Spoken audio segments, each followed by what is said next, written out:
Hello, everyone. Welcome. Turn my volume down here a little bit. Thanks, everyone, for joining me for the video premiere right before the live stream and coming over to the live stream as well. So I wanted to get your thoughts about what you think about that. I mean, I know lab-grown meat isn't really a vegan thing, but it's kind of related to veganism. And I want to see what you guys thought. I mean, if they can ban lab-grown meat for just completely bullshit reasons, as we saw there, I mean, what's stopping governments from banning vegan restaurants, right? Because, the same reason, we need to protect American beef farmers and we need to make sure everyone's getting enough nutrients in their food and they're not getting that as vegan. I mean, but yeah, because, they're not looking at the science. They're not looking at anything other than their own beliefs or prejudices or biases or stuff like that. I mean, what's stopping them from banning vegan restaurants? Why not? And why stop at lab-grown meat? For the same exact reasons they said they wanted to ban lab-grown meat, why couldn't they ban, I wish I said this in the video yesterday on or just the one you just saw, why not ban Beyond Burgers, right? There's no real meat in there. There's chemicals in there, as they say, right? The global elitists are trying to push their authoritarian agenda with their, instead of lab-grown meat, fill in the blank with Beyond Burgers and other stuff like that. I mean, it's a slippery slope. I mean, I thought we live in a free country, right? So you're saying people that live in other countries will have the freedom to buy these foods, but us in the so-called land of the free, we can't buy foods that are perfectly fine. They're not going to give you cancer in the way that traditional meat doesn't give you the high risk of heart disease like traditional meat does.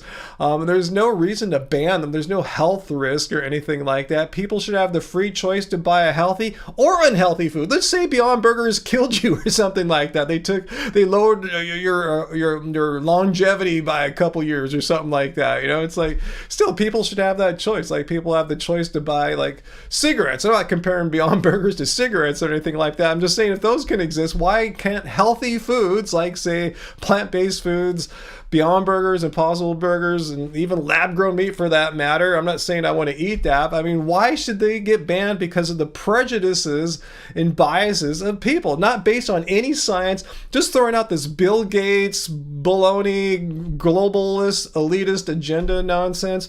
I mean, seriously, why not ban Beyond Burgers? Why don't they make why are they banning a food that doesn't really exist in the marketplace yet? Why aren't they going after Beyond and Impossible Burgers for the exact same reasoning? That you could use the exact same reason, and maybe they could extend that same reasoning to tofu, right? I mean, anyway, so yeah, Fu, I know you're a big fan of your governor there in Florida, and again, I'm not picking on any political party. If a Democrat or Democratic Party were doing this thing, I'd say the same thing. Or if a centrist party were doing this, it's the same thing.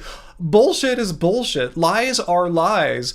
It doesn't matter who is saying it. I don't care what your political belief system is. If you're just going to freaking lie about your reasons for banning a food that's completely, there's no known health risk, because no one's eaten it yet, barely. I mean, it's not in the marketplace, at least not any place I've seen in the United States or around. I thought I've read somewhere there's a restaurant in Singapore you might be able to order some or something like that.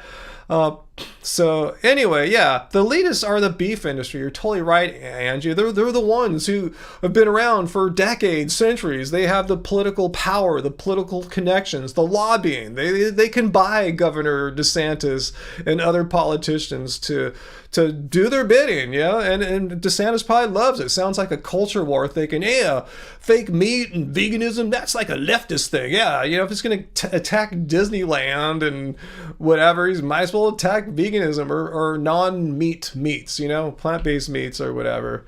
So that's why I made this video, guys. Again, it's not like it's not fully a vegan thing, but it is. It's the same logic, if you want to call it that, the same reasoning, if you want to call it that, the same stupid excuses that they gave for banning lab-grown meat could just as easily be applied to Beyond Burgers or maybe even tofu. Who knows how far they can try to push it.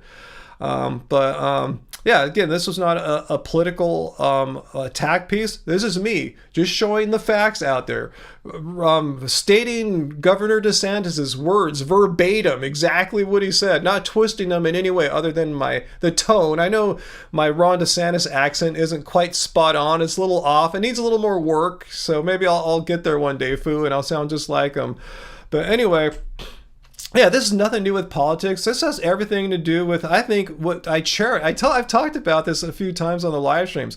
I really cherish having my freedoms here in the United States, the freedom to do simple things like choose the foods I want to eat, not have some asshole ban it because he thinks Bill Gates is forcing everyone to eat it. You know, so yeah, I think these are things we need to take very seriously and be aware when things like this are happening. And say, hey, what's up with this? What happened to the party of small government? There's a little dig right there. But you know, why are we taking people's freedoms away when it's absolutely not necessary? Really is, what's more important? People's freedoms to especially buy food that's safe and all that versus beef industry profits, because that seems to be taking a higher priority, and that's really a really scary thing. Beef industry profits and some kind of culture war takes precedence, is more important if you're watching VD.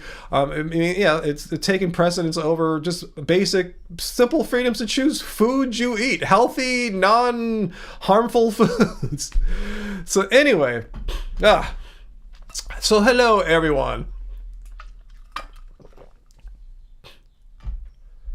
You're right, Angie. He'll be gone. DeSantis will be gone from Florida long before, at least from governorship there, long before lab-grown meat ever hits the shelves there, right? I mean, it's going to be at least, I think, like 3-4 years away before they can get the cost down to make it more affordable, because it's still way more expensive than you know, traditional meat, slaughtered animal meat. Let's see.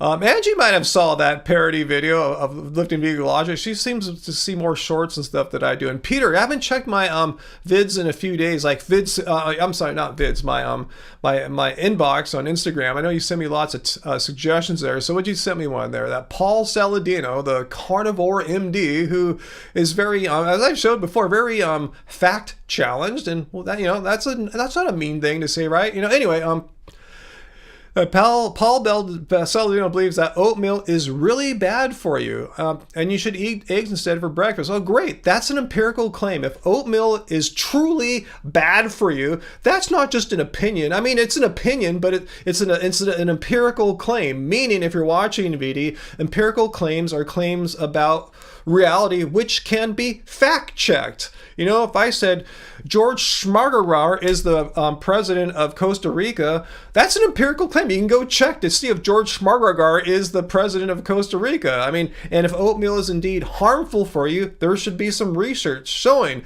if it's indeed harmful, and if so, what kinds of harm? What does it do to you that's harmful? Does it increase your risk for disease? Anyone look up if George Schmargerar is the president of Costa Rica, by the way? Anyway, but I'm saying that's an empirical claim. So that's just really easy. It'd be like a 3-minute video at tops. Like, we'll look it up. No, we don't see really any research here that eating oatmeal is going to take years off your life. Again, it's just an opinion. Anyone could have an opinion. And fortunately, some opinions are empirical claims, which can be easily fact check to see what the state of the truth of the matter is. So well, thanks for I'll check it out. Maybe we'll make a longer video than 3 minutes about that on them.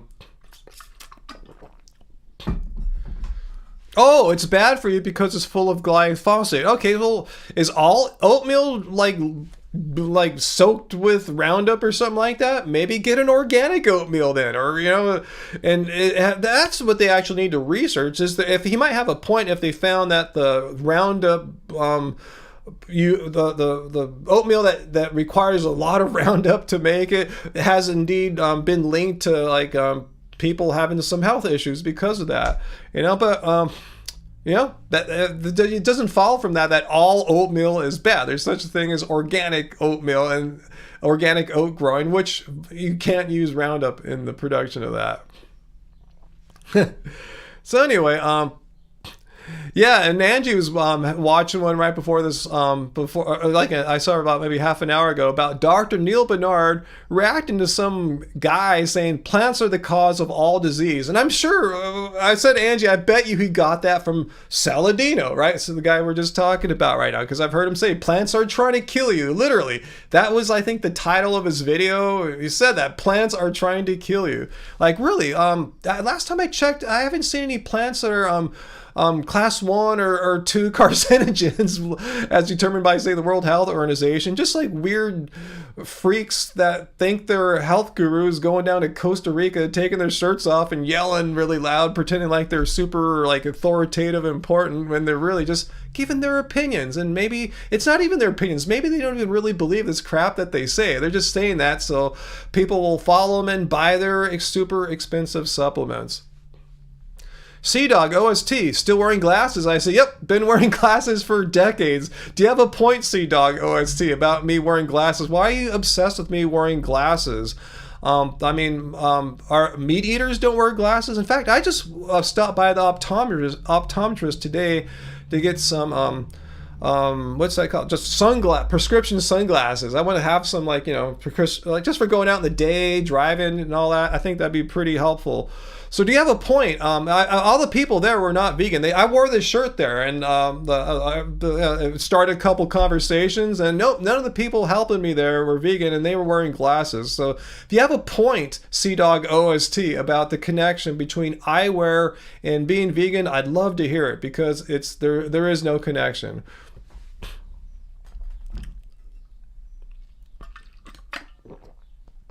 Yo, Uncle's here, and Vegan Mujita's here, Angie's here. I got 3 moderators right now. Awesome. Man, I'd like to see a troll try to get through.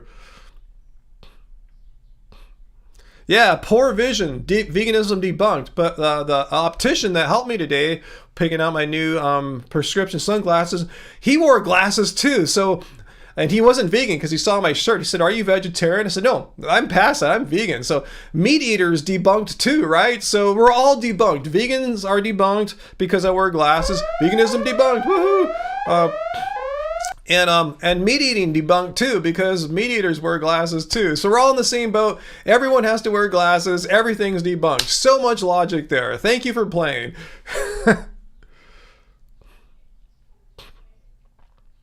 Oh, Peter, you got a the Vancouver Canucks are playing at 7. Awesome. That's hockey, I imagine. Forgive me if I'm wrong.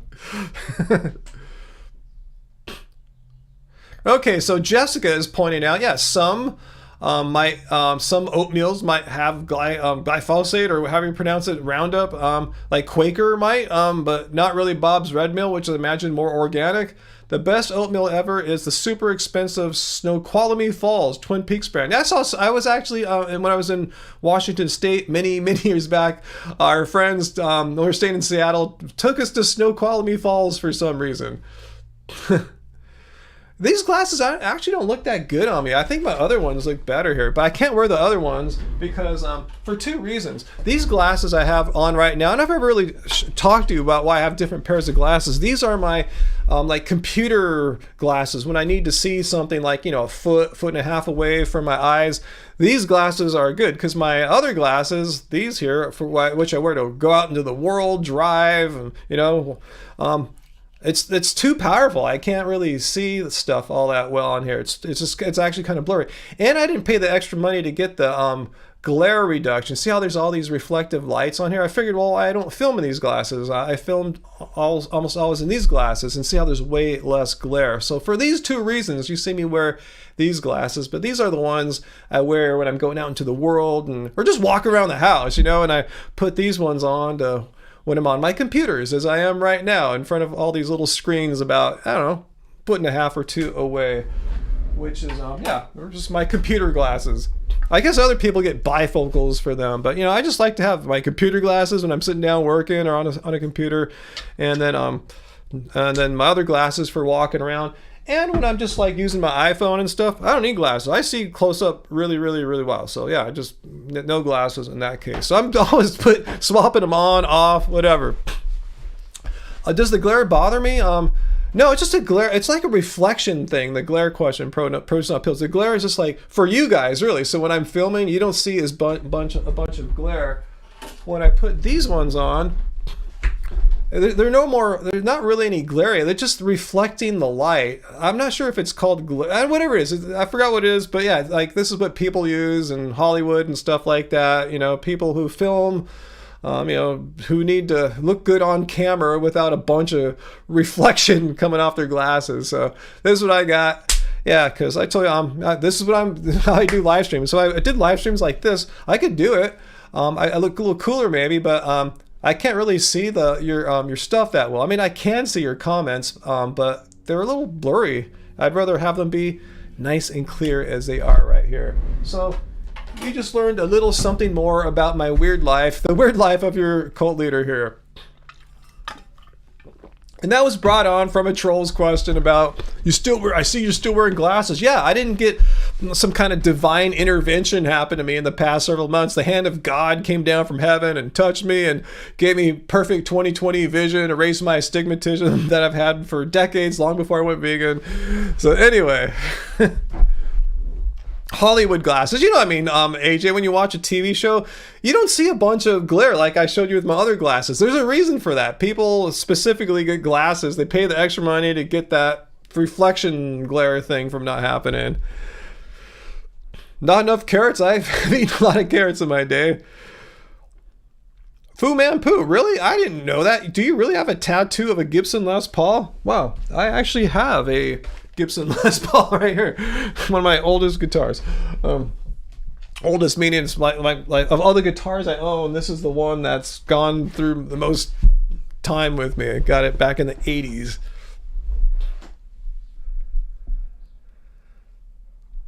Okay, so anyway, let's see what else you guys are asking about here.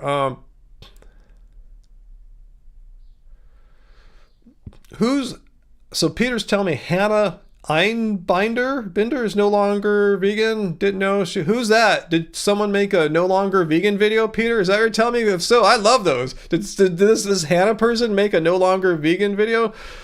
Apparently she watched the movie Conspiracy and then decided to go vegan, or Cowspiracy, and then figured I don't need to be vegan, the corporations take care of it. What? Anyway, I'll check that out. Is that a video I need to see? Sea-Dog OST, do I have any hearing aids? Why are you asking these questions for? What would make you think I have a hearing aid? In fact, it's a lot of people my age, over the age of 55, do have some kind of hearing aid thing. But what makes you think I have hearing aids? I have a music studio here. I produce music. I mix and master albums. What would make you think I use hearing aids or would require one? C-Dog? Are you just being a jerk? I mean, what is your intention here? Are we gonna like just ask questions about my senses for the next 2 hours? Because if so, we're not gonna play this game. If you have a real question for me, C-Dog OST, I strongly suggest you get to it right now. Cut to the chase. Do you have a question or a point you're trying to make? If not, I have 3 moderators who I'm sure would be extremely pleased. Pleasure neurons would be firing off in their brains to hit the block, ban, or timeout button. So I suggest for your sake, get to your point, or else Angie might be leaving now, so maybe I have 2 moderators who would receive great pleasure from blocking you. So get to your point. If you come back and just say some more crap about eyes or ears or whatever, you're gone.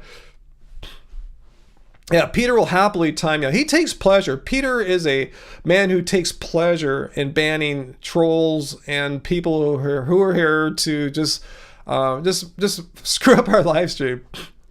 Yeah, for Angie, unfortunately, displeasure neurons are firing off on you right now, Angie. But if you stick around and ban them, the pleasure neurons might fire back. You know, there's a certain sense of satisfaction I take in blocking trolls. And just people who just can't abide by our simple rules of our live stream, man. Yeah, we have absolutely no rules in our live stream. Here's our simple, oops, where'd it go?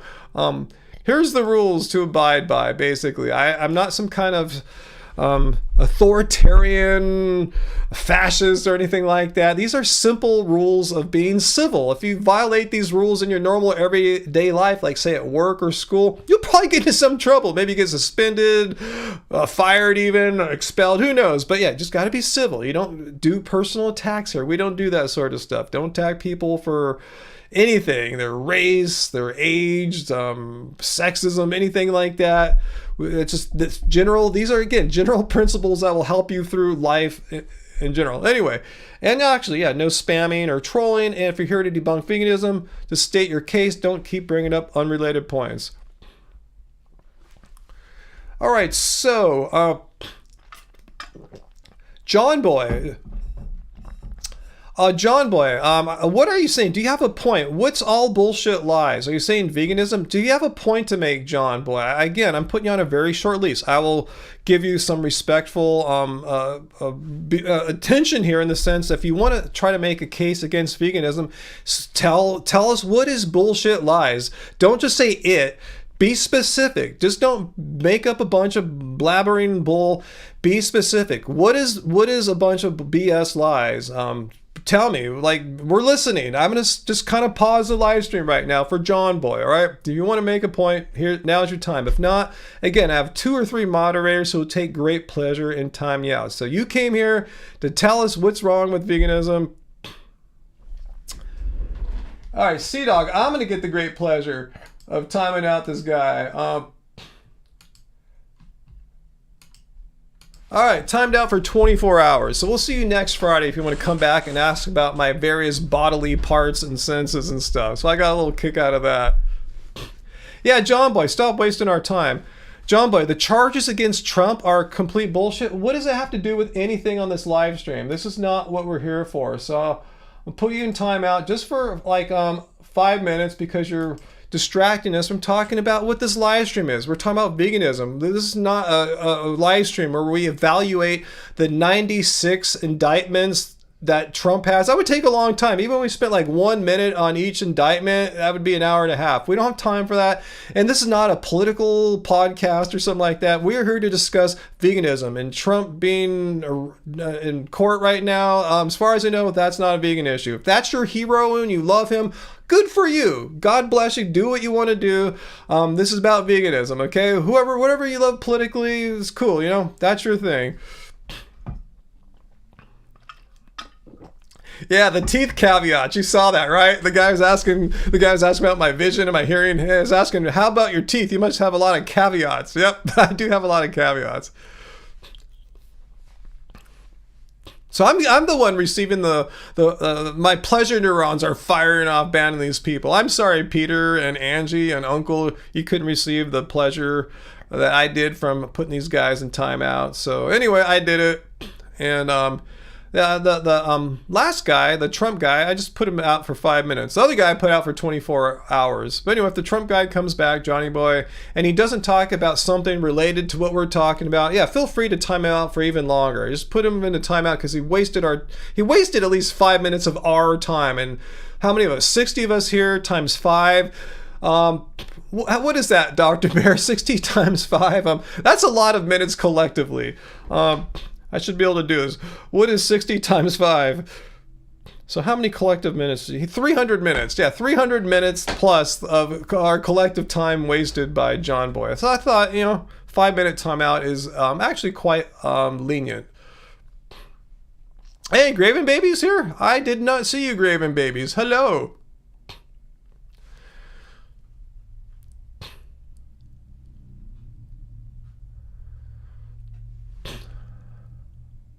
Yeah, I deserve to have fun too. Absolutely.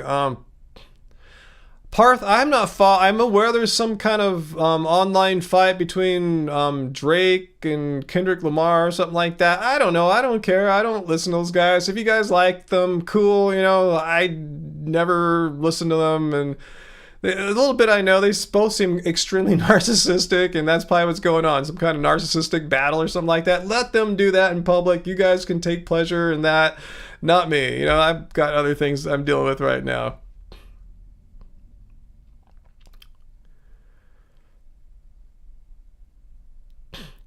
Peter, there's this YouTuber who's a fruitarian who believes that brushing your teeth isn't natural. Yeah, I agree. Yeah, primates and early humans didn't have access to toothbrushes or toothpaste. They also didn't have access to, like, say, toilet paper or bidets or take your pick. So does this fruitarian not wipe his butt? Is he just like poo and let it just smear all over his butt? Does he not wear clothes? Because let's just smear in his underwear, and underwear is not natural. Like, where do you draw the line? This these people that say, I only do this or I don't do that because it's not natural. They just pick and choose. It's like a menu. I will do this, but not that. There's no consistency. A lot of things aren't natural. And likewise, just because something is natural doesn't make it right or make it healthy. This is natural. It's a fallacy to assume that something natural is automatically healthy or good for you, or you should do it. And the flip side, it's just because something's not natural, like an iPhone or underwear or toilet paper, it's not natural, but it doesn't mean it's bad for you.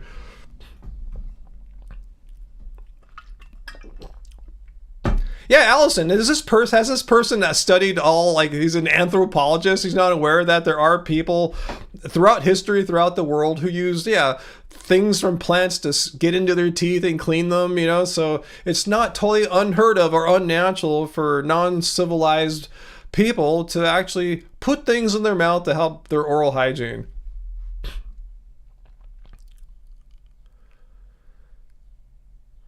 Yeah, I agree with you too, Dr. Bear. I don't want to make this too political, but I'm going to read what Dr. Bear said to Graven because it sounds like my exact thoughts. At Graven, I will likely vote for Biden in November, but I won't feel good about it. He should have stepped down and let a different and younger Democrat run for president. Yeah, he's too old. Yeah, I agree with you 100%. I don't know why. Is there just too much ego or something going on? Just step down. I mean, I'm not being ageist here, but let a younger person, who's, just younger, better, stronger mentally, has a higher chance of living out the 4-year term if they win. I don't understand. It seems like a huge blunder, and it's just a risk. If they got a younger candidate, I think they have a higher chance of success.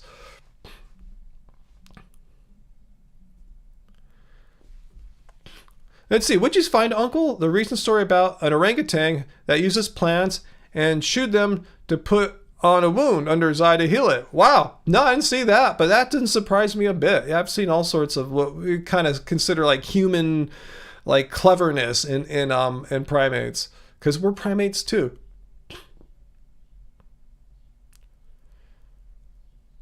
Parth Patel, Vivek Ramaswamy is a vegetarian? I didn't hear that, really. I wouldn't be too surprised considering he's of Indian descent, India. And there's a decently large percentage of vegetarians in India. So that's surprising. I was not aware of that.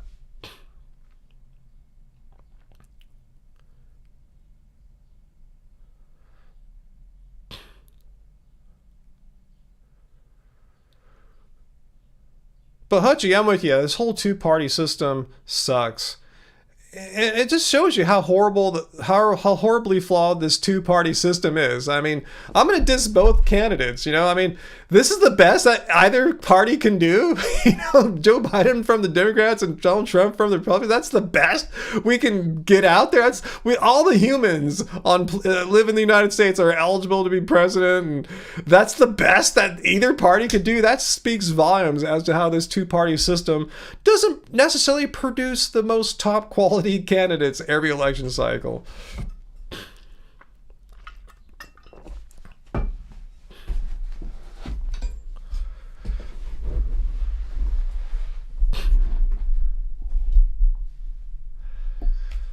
So anyway,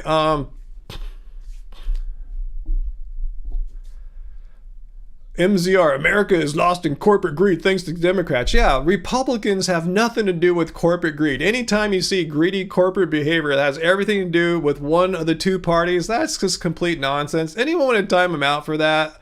I mean, that is just nonsense. And, only one party's good.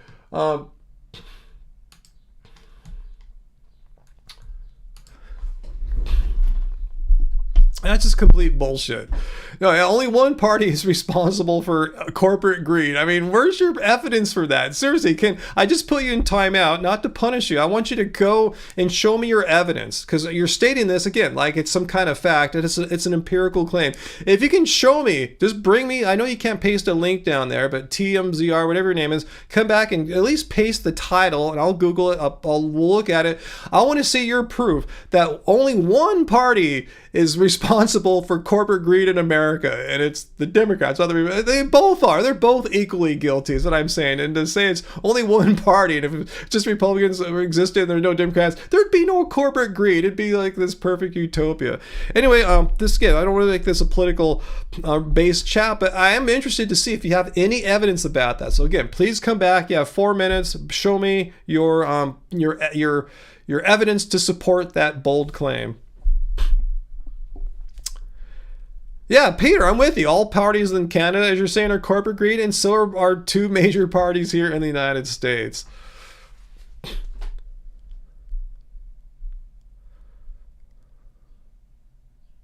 Sarah, both parties annoy the F out of me. I know. I agree. I mean, I remember like 4 years ago when when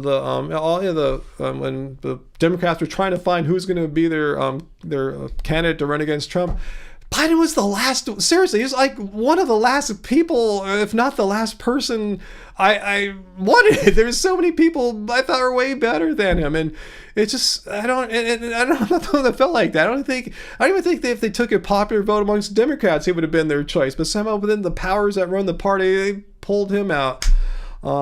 Anyway, let's keep going on.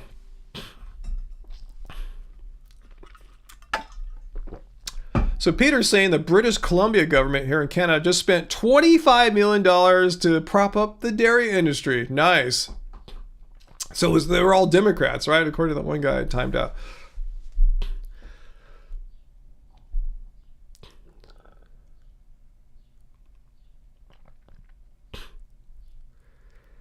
AJ, how did Trump become the Republican candidate with no competition? Well, as you saw, it was a really close election, in 2020. So all those millions, like 50 or whatever, 60 million people that voted for Trump, yeah, they still like him. At least enough of them do to eclipse any other candidate from coming even close.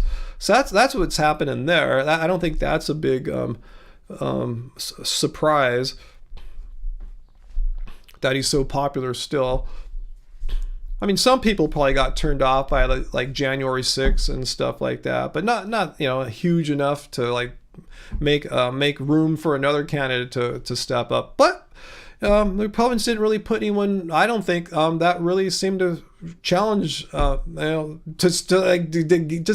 get people excited and vote, have them vote for him. So anyway, Bond, Ryan, will I start my bodybuilding journey this summer? Nope, I have no desire to bodybuild. I'm very, I enjoy the sports that I play. And if you like bodybuilding, Bond, good for you. And I like a different physical sort of activity. And I think, actually, maybe I'm biased, I think basketball is harder because it involves weight training, but it involves other things too. I mean, if you're just strong, that's one thing, but to be a good basketball player, strength isn't even the most important attribute to have. It's endurance, it's physical conditioning and quickness. I mean, that's how I'll get beat on the basketball court, not from some guy being way buffer than me. It's some guy who weighs like 120 pounds compared to my 200 and is quick as hell, and I have to chase him around. It's hard being 56 and chasing a guy 80 pounds lighter than you, and probably has better physical endurance because they're 18 years old or something like that. So no, I'm keeping on with my basketball training. And I mean, it involves weight training, but I'm not structuring my weight training to become like a bodybuilder or something like that. That's just not how I'm training. But thanks for asking, Bob. But yeah, no desire.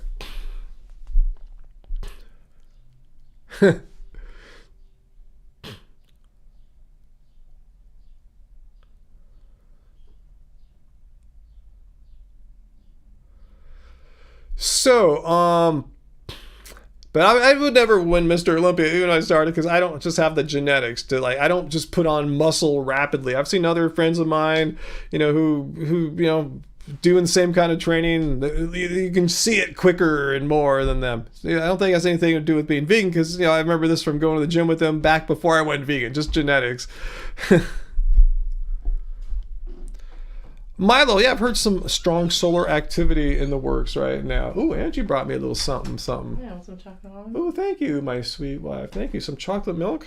Yep. No coffee in here, not just straight up Just chocolate milk. almond milk. All right, guys, chocolate, and this is for you, Piers Morgan. If you're watching, chocolate almond milk. Ooh, are you getting triggered, Piers Morgan, about the billions? How many? Oh, did they see my video? How many is it, Piers? Literally billions of insects get murdered. It's billions, huh? Billions. What's that, babe? Did they see my video where I said in your face, Piers Morgan, about the avocado test? Oh, one of your shorts, huh? Yeah. Let me know if any of you guys saw Angie's short when she was eating some avocado. We were eating avocado toast, right? I put up a video every single day this week, except for today since you put up your video. Yeah, Angie wants to point out, she has put up a short every day this week, except for today because of me doing this double header here. So and yesterday I did that full video for the... Yeah, and yesterday the full, regular length YouTube video for the... it was up for everyone for like an hour or so. For 3 hours. For 3 hours, and Happy Fam after that. So yeah, she makes more videos than I do. So a lot of people say, "Where's Angie been?" I mean, I guess you're not getting pushed or notified about the shorts because she's making the shorts like this week, like I said, pretty much every day. So more reason, not only be subscribed to our channel, but hit the notification bell if you really want to see all the content that Angie's putting out that you probably are not aware of. I've been busy. She has been busy. Anyway, fine. Oh, thank you. This hits a spot. Delightful. Yeah, Bond, rest in peace, Earth, due to all the almonds consumed by vegans. Exactly. That's what's bringing down planet Earth. There's got to be a movie that Piers Morgan should put out called Almondspiracy, right? How vegans are destroying the Earth by their fanatical love of almond and avocado eating, right? I mean, that's what's going on. So here we are. This is to you, Piers Morgan. I'm doing my share here to destroy planet Earth by not eating any animal products, but having some almond chocolate milk here. Yeah, I think Streamlabs took the night off. Oh yeah, I forgot. Streamlabs, yeah, I forgot. I had to turn Streamlabs off because the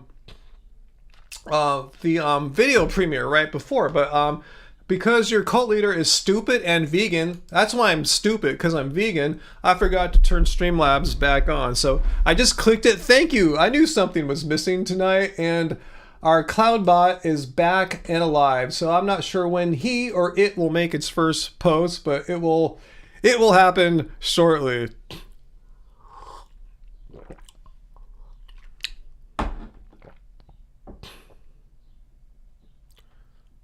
What, Ray? Oh my God, what? Your 20-year-old passed away on Monday? What's going on? What happened, Ray? You have a 20-year-old and he passed away Monday? Oh my God. I can't even react or respond. That's just so tragic.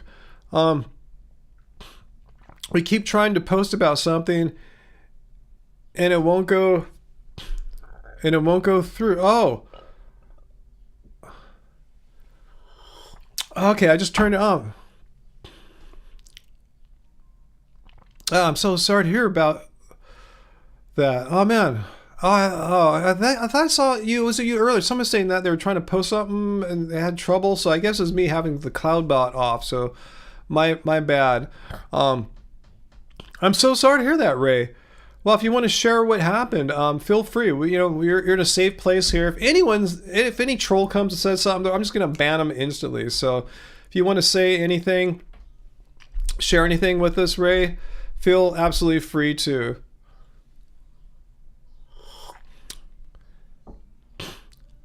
And wait, Priscilla. Oh my God, I'm so sorry. You lost your cat too. Wow, I'm so sorry. Yeah, I know. That was how I felt when we last lost our cat back in right before we started our channel. It was that long ago. He was an old cat. Angie's had him since he was born. He was like 19 or 20 when he died. We were devastated, and I'm sure I'll be devastated with our current twins. Whenever they may leave us in the future. Because this is all family. We're all losing family here. This is really sad to hear. I just saw Hardly Tin Man Adonis just left a super chat tip. Thanks, Tin Man. Kind reminder: veganism is a lifestyle, not a diet. Yeah, I know that needs to be repeated. Because a lot of people, especially the people that I make response videos to, somehow think veganism means you know, you're trying to lose weight or trying to look good in bikini or something like that, or it's not. It's a lifestyle against a lifestyle that, you know, where you avoid animal cruelty and exploitation. So thanks for that. So oh, it's your 20-year-old cat. Oh, I thought you lost a son. Oh my God. It's like, oh, your 20-year-old cat. I understand now. Wow. Okay. All right. Not to say it's any better or worse or anything. I understand the situation. I got, wow, how horrible. Someone just lost a 20-year-old, like I assume like their kid or something like that. But it's kind of the same thing, right? Like I was saying, like, I mean, I feel like I don't treat my pets as animals. I treat them like people. You know, they're family members. They're full-fledged family members. I call them persons. You know, I feel they're fully they have achieved personhood. I didn't realize you and Ray were married all this time. My bad as your cult leader for not knowing that. But all seriousness though, yeah, I fully understand your feelings there. Yeah. Okay. You're not the only one, Sarah, that thought that as well. But nonetheless, these are people. Animals are people. That's how I feel about them. And you know, we treat them nowadays, many of us, as actual family members. So I understand that all too much. Like I said, when our cat passed away in 2012, I was devastated. He was my son, and you know, you never get over that loss. But it just shows you how much you loved them. You know, by how much pain you feel. Am I making any sense there? And I saw in that time, AJ and Sprinkle have both tipped and super chatted. So thank you so much, guys. Thank you, AJ, for your weekly cult donations, and Sprinkle for your $5 super chat tip. And I don't see any questions there. So if you had any questions for us, please share them with us. Ray says, sorry about that. Weird parts of our messages weren't coming through. I don't know what was wrong. I don't know. Everything should be good now. Maybe it's because I didn't have Streamlabs and our CloudBot on. I'm not sure how that would affect it, but that was something weird happening for the first like half hour of this live stream. That's pretty much never going on our live streams. I always have that bot turned on. Let's see. What are you talking about there, Milo? Is being an a-hole, being nitpicky, what is too strict? Oh, I'm not sure. Is there a particular like situation you want to like ask about? I mean, I don't know. It depends on the situation, I guess. I mean, you have every right to have your preferences, you know, if things you are nitpicky about, if there are things that matter or bug you or something like that, you have every right to that. I don't think it's being an a-hole unless you're actually being an a-hole to someone else about it. But if you have your preferences and you want to live by them, totally cool. It's freedom. You have every right to do that, right?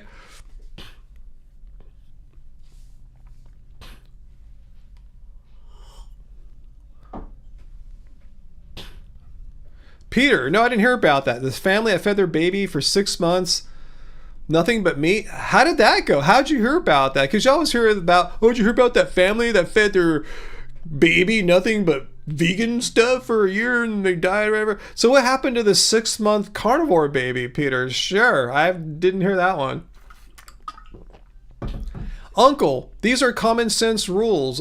Yeah, Uncle, are you talking about the rules for our live stream? Yes, I think these are basic common sense rules. Again, I don't think I'm being too authoritarian by saying don't come here and be a racist or a sexist or an ageist. You know, these are the kinds of things, like I said, in the real world will often lead to you getting like suspended from work or school, getting in a fight because someone doesn't want to hear your bullshit, you know? So these are just basic common sense things, that rules we have for basic civil hanging out, you know? So far he's thriving. Okay, cool. No, I didn't hear about that.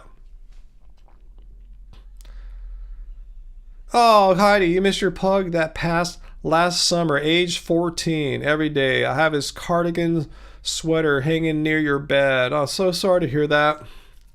Again, more proof how I heard this wasn't the case like maybe like 20, 30, 40 years ago, but it's really common now for people like us who share their lives with pets. I don't know what verb to use there.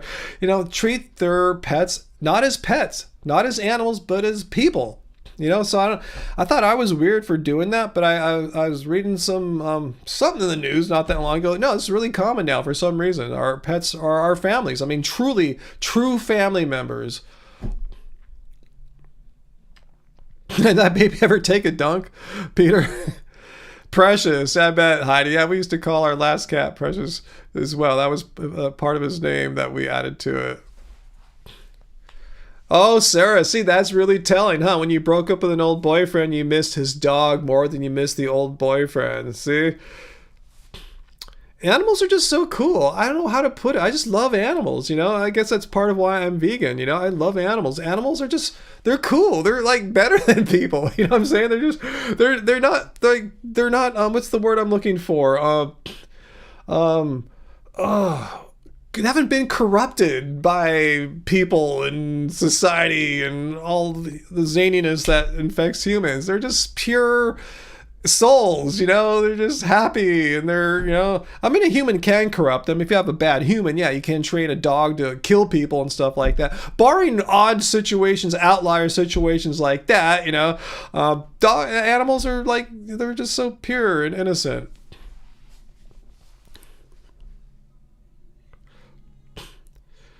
MZR, imagine labeling everyone into your reality. What does that mean? What are you talking about, MZR? Yeah, Sarah, yeah. Why do I have to ask it? I'm gonna read Sarah's post verbatim, MZR. Do you have a question for Ryan? Rather than just kind of acting like a bot, like spitting out random ideas or something like that could all have been in a database beforehand or some kind of AI generated thing. So if you have a question for me, MZR, again, now is a great time to get to it. If not, we're going to move on and time you out because, you know, if you're not here to participate, you're detracting. I'm not sure which one it would be. Maybe both. So if you have a question for us, though, a civil question, we will welcome that. But if you're just going to sit here and just throw one-liners out that don't really make a hell of a lot of sense, we're going to move on. Hey, G-Light's here. See, we like to see people who we know and are friendly and aren't here to troll us. G-Light, hey, Ryan, into the room. I want to say a quick hi before the hockey game with the Oilers and Canucks. That's what Peter's going to go watch, too, in a little bit. So I guess I can't beat the NHL, huh? That's okay. I'm cool with that. Okay, Milo, back to your question about being nitpicky or an a-hole. Is it being pushy if you call out a fellow vegan if they do something that you think isn't very vegan? And let's see. Dr. Bear usually has really reasoned answers. Let me see what Dr. Bear says. Depending on the situation. Exactly. Depends on what it is.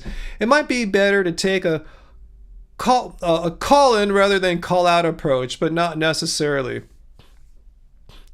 MZR, okay, so this is why you came, MZR, to our live stream. This is what you really wanted to know. Do I smoke cannabis? I mean, yeah, I'm not high right now. I haven't smoked weed today or anything like that. But yes, I sometimes will smoke cannabis. I've been an advocate for legalizing cannabis. I believe it's morally wrong for people to be thrown in jail or prison for years for smoking a joint while, you know, people can, like, you know, get smashed up drunk and be alcoholics and destroy their families, and there's no legal consequence to that other than, like, destroying your family and having people hate you. So yeah, there's yeah, is that what you want to know? Am I, like, okay with cannabis? Yes, I am, and more so I'm more like I said, concerned about the punishments that are unfairly doled out for cannabis, that have been. Maybe where you're from they still are, but at least here in California, no. I had no idea once it became legal, people would just be abusing it. I see people smoking it in their cars while they're driving. That's not what people who are trying to fight for legalization had in mind like decades ago, that you just drive around and break the law. That's not it. But anyway,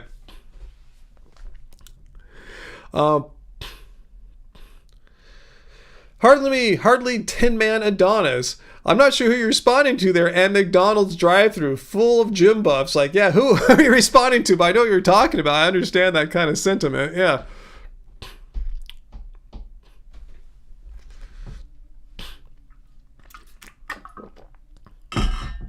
Yeah, Bond. I didn't even know the NHL season's going on either.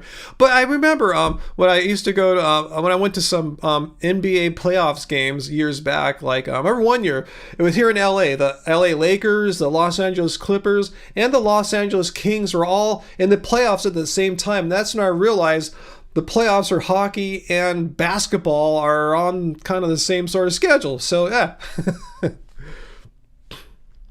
Dr. Bear, you're going to have dinner with Mr. Bear. Be back soon. We'll tell Mr. Bear. I burped. Tell Mr. Bear I said hello. And we all said hello.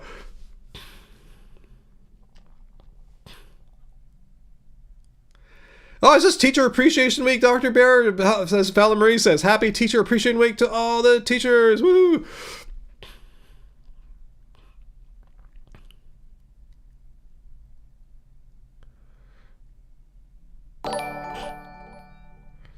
Hey, Peter, thanks for being a member for 23 months. Did I know that June 2nd is National Animal Rights Day? I will be attending an event in Vancouver. You're traveling all the way to the big city. There's one in LA too. June 2nd. All right, thanks for keeping me up on that, Peter. You know, I usually don't go out and hang out with large groups of people unless I have to or something like that. Yeah, it's just I'm an introvert. I like hanging out and with you guys online and doing things virtually, but you know, I've gone to a few vegan festivals in my day, so we will see. What's that, Milo? The Biden administration, I don't know Biden himself, but his administration changed the federal category of weed, marijuana, cannabis away from the what it is now, like the most, I forgot, what, Schedule 1 or 2, whatever, put it on a more reasonable one where it's not as like on the same level as like heroin and stuff like that. And hopefully it's a step towards, on a national level, decriminalizing and legalizing a plant that is no worse for you than, like, say, alcohol or something like that. YouTuber Appreciation Week. That'll be something, huh, Bon, if we ever get to that, huh?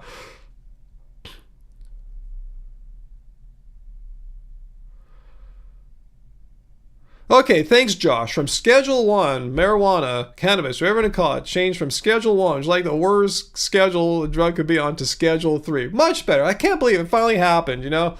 But awesome. Yep, cocaine is a plant too. Is cocaine a plant? No, coca is a plant. And it needs to be processed to become cocaine, but we don't walk out into nature, Bob, and go, oh, there's cocaine right there growing on the plant. I'm just going to like ingest the cocaine off the plant. Am I, correct me if I'm wrong, people that know way more about botany and cocaine than I do. Bob is wrong, right? Cocaine is not a plant. You just don't walk out and say, oh, there's the cocaine plant. Just like you don't walk out and say, oh, there's the crack plant, you know, the sacred crack plant that the shamans have been using since time immemorial in South America or something like that, right? Anyway, yeah, Bend, yeah, weed shops all over. Yeah, same here in most of California where it has been pretty much legalized. Yeah, it used to be you needed a medical reason, like, you know, from a doctor, and now as long as you're over 21, you're cool. Yeah, like the fentanyl plant, right, Sarah? There's, hey kids, let's go on a tour through the forest here in the jungle. There's the fentanyl plant, and there's Bob's cocaine and crack plant, its cousin crack plant, right, growing right next to the cocaine plant. What a weird world that would be. But you can walk out and see a cannabis plant, a mature cannabis plant, where you can literally just see the buds off the cannabis plant, take it and smoke it just like that. You don't need to process it with weird chemicals and shit like that. You just can take a dry, mature bud and put it into your pipe and have at it.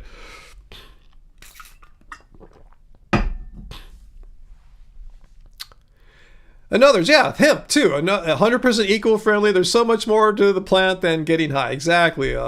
Basically, hemp is if I understand right, a low, not a non, but a low THC version of marijuana. Or is it one that just grows without pollination? Is that it? I forgot. Then you can just, I forgot. Yeah, that's it. I think hemp is just, yeah. I know for buds to grow onto a plant, it needs to be like a male plant needs to like release its male thing onto the female plant. But I think you just have just one gender of plant just males or something like that. I think that's what hemp is, right? Am I right? Just one gender of plant, a plant that doesn't ever become fertile and produce buds. Is that right? I don't know. I'm not an expert on stuff like this. Okay, so Chris says, yeah, cocaine is refined coca leaves. So you just can't go out and grab a coca leaf and start smoking or snorting it, right? It needs to be refined and processed. Foo's problem was he lived in his barn. Okay, Milo says the coca leaf is a mild stimulant like coffee. So you guys know way more about plants and botany than I do. Yeah, Bond knows more than I do too, huh? Little rocks of cocaine grow like leaves on the cocaine plant. Really, that's how it works. Bob just goes out there, picks off these little cocaine leaves and snorts them.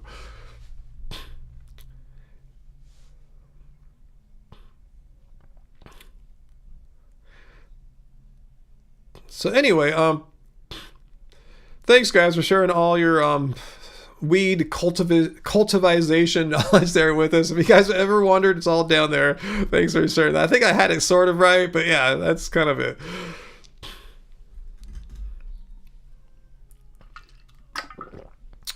Okay, back to National Animal Rights Day on June 2nd. You think Joaquin Phoenix goes every year to the National Animal Rights Day. So hear that, guys. If you're in the LA area and if Joaquin Phoenix is here and not like busy filming somewhere else, you might be able to see Joaquin Phoenix. So, Sarah doesn't really love being high either. Yeah, it's kind of a weird thing. It's either kind of like, I am not a huge fan of being high, especially like out in public or something like that. I'm really like driving and going somewhere, being in like a party or a club or a bar. Like to me, that's like, no, that's just a big no. I'm not into that. I don't do that. But I do enjoy just like being here, like not just in this chair, sometimes in this chair though, and like here where I have like great audio equipment and listening to some music, or out in the living room stereo and watching like a concert, or listening to some songs out there, or watching a trippy movie or something like that. That I can enjoy. But those other situations I described that I don't like to do, those can produce anxiety, and you're really not getting like what I think the great thing about weed is how it's like for me like a great artistic tool is something like that. I don't know how to describe it. Anyway, yeah, everyone, yeah, do your own thing. That's what I do though. Uncle, did I spin around as a kid to get dizzy? Yeah, like every kid did, didn't you? But I mean, not like all the time. You do it once in a while, you laugh, and you probably don't do it again for another couple years.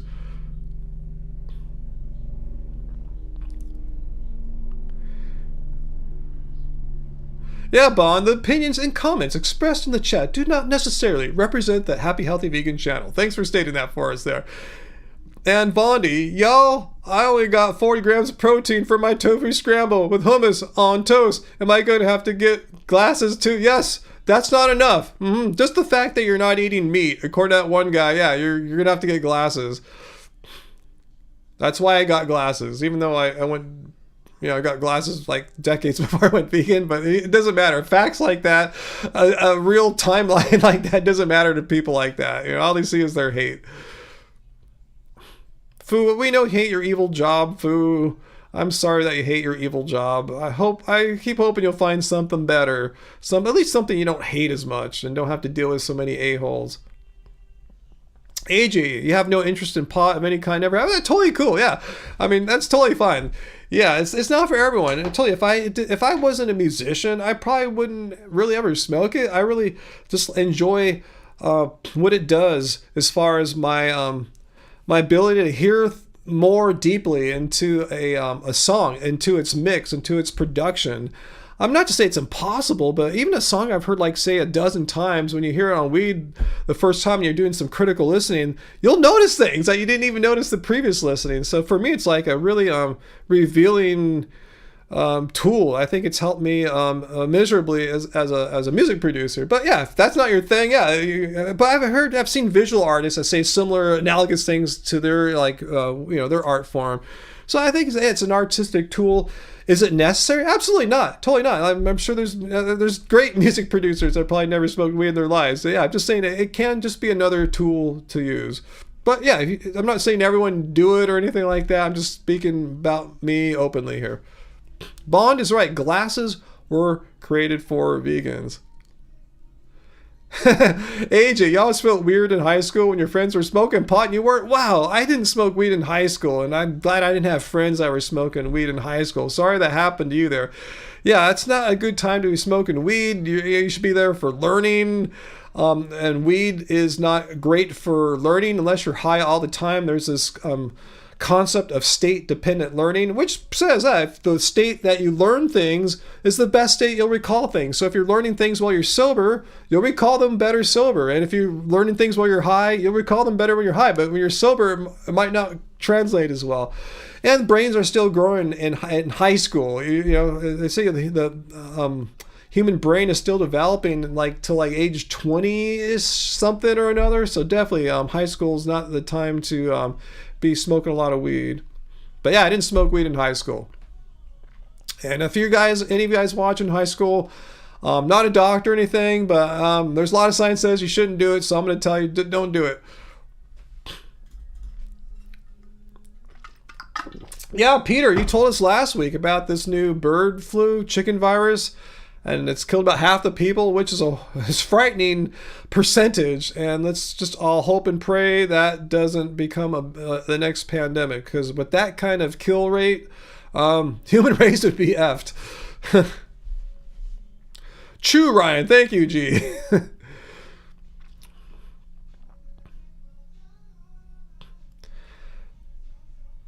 Fumian Poo says, Mrs. Poo is an on-again, off-again coffee drinker. I've been enjoying the pleasures of low caffeine coffee lately, like half calf or sometimes decaffeinated. I enjoy that. It's very pleasurable. I guess because we happen to live by, we're just so lucky. There's this coffee shop that makes this delicious variation of a almond milk latte. It's so good. It's made with maple syrup or brown sugar. I forget what it is now. Angie's told me a bunch of times. I don't understand coffee though. It's so good. So I just love having a little bit of that. Angie and I split a half calf today. I want to mention too, I know a lot of you guys saw our video yesterday of our date, our big date to that fancy restaurant, Blue Bayou in Disneyland. What do you think? We're not spending all your guys' donations on there or anything. My mom actually funded that. She gave me a nice, very generous tip for helping her for so much stuff. Basically, yeah, we been doing a lot of work. I've been doing all the work on her income tax.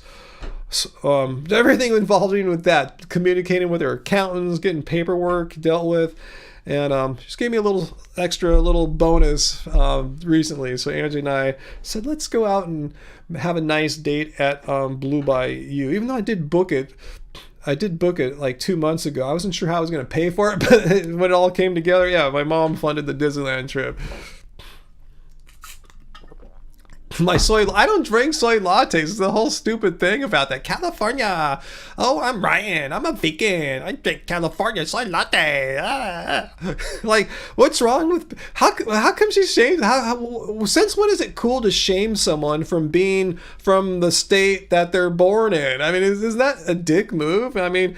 Anyone know where VD's from? I'll make a video shaming her for living where she lives at. You see what I'm saying? You see what a stupid a-hole dick move. That's the best thing you can say. That's the sickest dig you can do on someone is shame them for living where they were born. It's you didn't say it. Even I moved here. That's still no worse or better. Anyway. You want a soy latte now at 7 p.m.? I should go have one day just to piss her off. I'll put it in her face. Hey, I don't normally drink soy lattes, but I had one specifically today just to say, F you. I was about to flip the bird, but I didn't. Anyway. There's nothing wrong with California. It's totally fine here. I don't know why people think, oh, they're from California. It's okay to shame them. But let's say she's from some state that's not as cool as here. Would it be wrong for me to shame them because we all know that state is kind of bad and not all that well off or something like that? Would that be okay? You only could shame the state that's the most powerful economic force in the country. We're the 5th largest economy alone. Just if you separate it off from the United States, yeah, the United States -- 1 GDP in the world, China number 2. California on its own would be number 5, right ahead of Germany, So I mean, it's okay to shame the well-to-do area. area of people. And I have nothing to do with that. I'm not like the governor or something like that. I didn't create this economy or anything. I just live here. I was just born here. But it's okay if you're from a nice place. It's okay to shame them. Shame people from California. Shame people from Hawaii. But if you live in a place that's not that desirable, don't shame them because that would be mean, right? Is that how it works? Yeah, California is bigger. Unless you're from Texas or Alaska, California is bigger.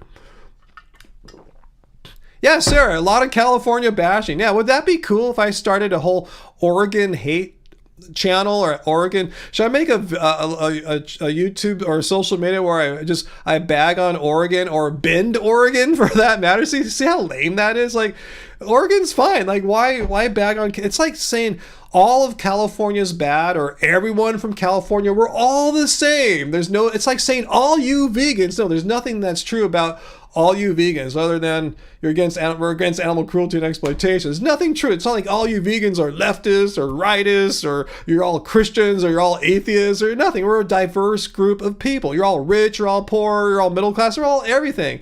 That's how California is too. And that's why it's so disingenuous and just bigoted to bag on any group of people like that that's inherently diverse and try to categorize or pigeonhole everyone as being one type. That's so unfair, and it's an a-hole move.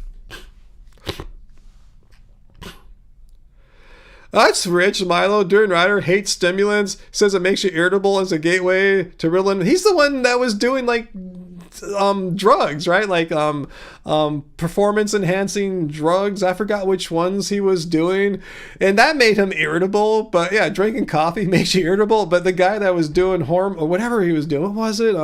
Just some kind of steroids, right? Which made him irritable. That's rich. That's really rich. Like, don't drink coffee. It might make you irritable, but if you do steroids like I am, you're gonna be irritable like me. Like, he's not known for being chill. That's okay. He can do him. I'm not bagging on him for doing steroids. He can do what he wants.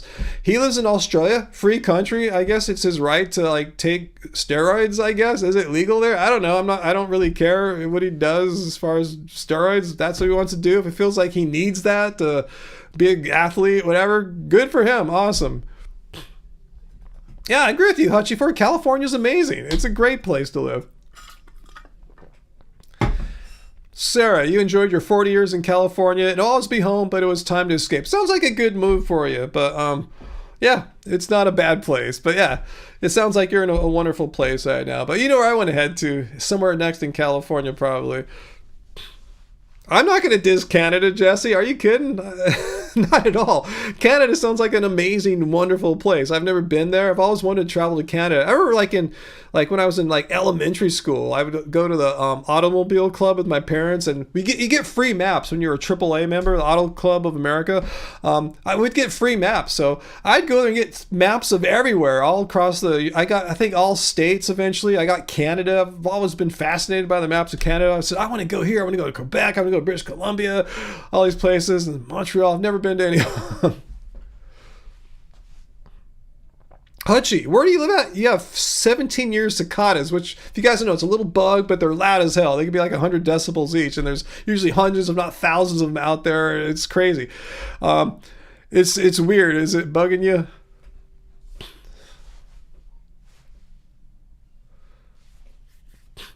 Johnny Pickles, the people in California are the problem. What do you mean the people? I'm a person in California. How am I a problem, Johnny Pickles? What are you saying specifically? What am I doing here in California that makes that's a problem? Like, what am I doing? What is the problem I'm responsible for, and what am I doing to create that problem?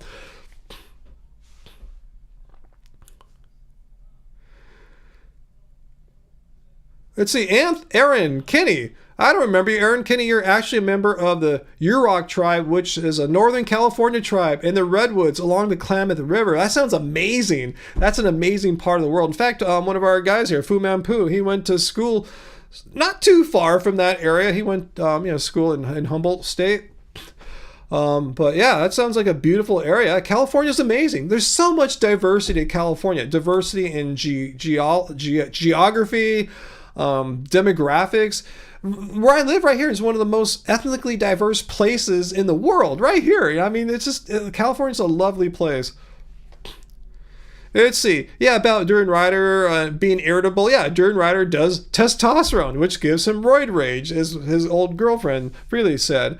Yeah, I mean, but don't drink coffee though, because that might make you ragey. But it's okay for him to do the testosterone. Again, he can do what he wants, but he has no right to say don't drink coffee, because it'll make you edgy or something like that. When the testosterone obviously made him a bit, little aggressive, overly aggressive.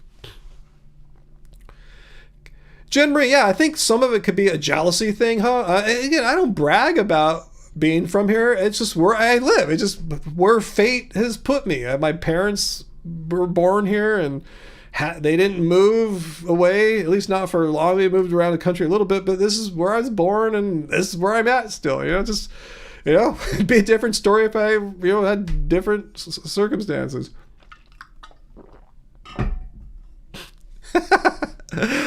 Eiffel, you hear there's poop on the sidewalk in California?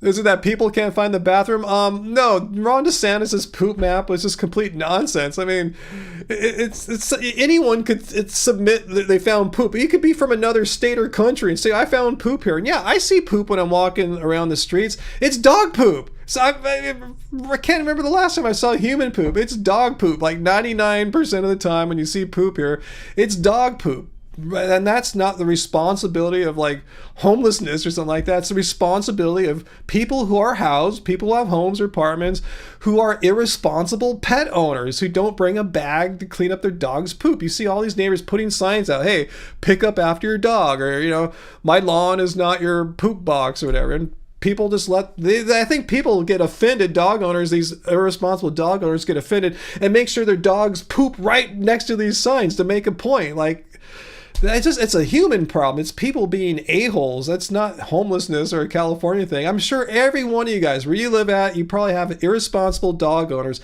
especially now post-COVID, when a lot of people got dogs that probably didn't have, shouldn't have got dogs because they didn't fully understand the responsibilities and how much time and energy it takes to properly care for your dogs and cats. Anyway, I'm sure you guys all would know what I'm talking about. You guys see poop, right? Where you go. Like, I mean, we always saw poop on the streets from dogs, but it's more so now than, say, before COVID. It has nothing to do with politics or California. It has to do with people being irresponsible dog owners. It has nothing to do with California.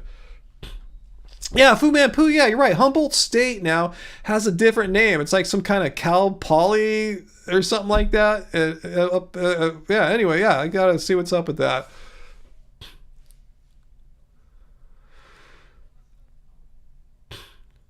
Okay, so it's Humboldt County, Aaron. I can't even try to pronounce that. Wetapec in Humboldt County is where your American Indian Yurok tribal family is from. That sounds awesome. Very beautiful area. I am envious.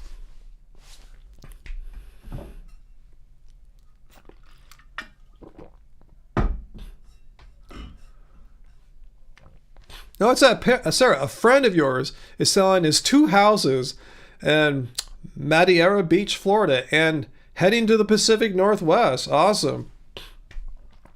Yeah, Pacific Northwest is beautiful, which Humboldt County is part of. It's kind of the southern end of the Pacific Northwest. I think it's beautiful up there. Like I said, I don't know if I can handle the weather being a Southern California guy.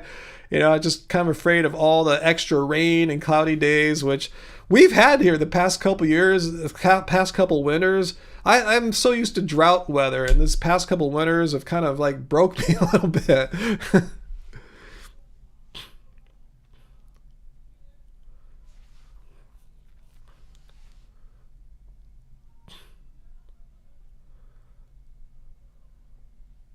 Uncle, you know a couple that moved to Pensacola right on the Gulf Beach. That sounds frightening. I thought like insurance is really hard to come by in if you're along the water, near the ocean in Florida, just because hurricanes have gotten way more hardcore the past recent times. What's that, Parth? Ryan, how come the tangerine juice you got at Trader Joe's tastes like feet? I have no idea. You want to go ask Trader Joe's about that. What's that, Jesse? You'd wither and die like a lifelong vegan if I lived in Vancouver. See, I don't think I could do that. As beautiful as I'm sure Vancouver is, I don't think I can handle for the rest of my life, Pacific North winters, I tell you, the last 2 winters are really just like, I don't like this at all. I tell you, we got more rain this winter than Seattle did. Seattle, like 2,000 miles north of us, in hardcore Pacific Northwest, we got more rain than them, and I didn't like this winter. Or you're not complaining part. You like the taste of feet in your fruit juice there. Good for you. Everyone has their own preferences.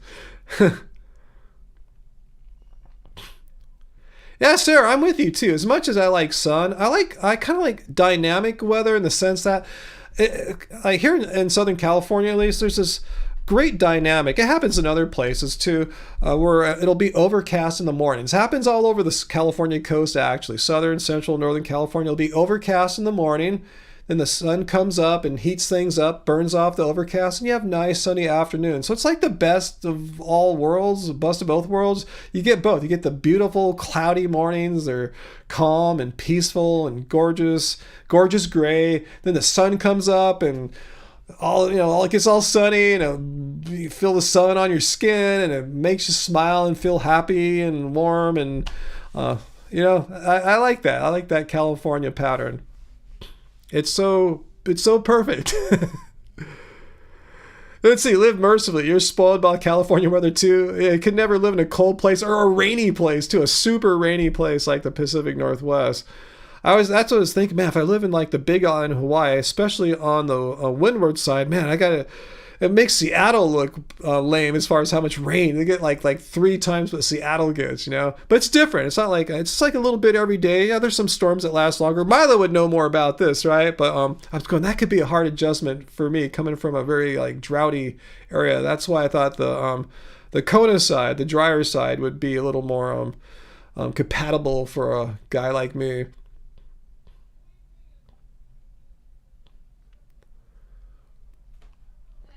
Yeah, I'm with you, Sarah. I'm a coast person too.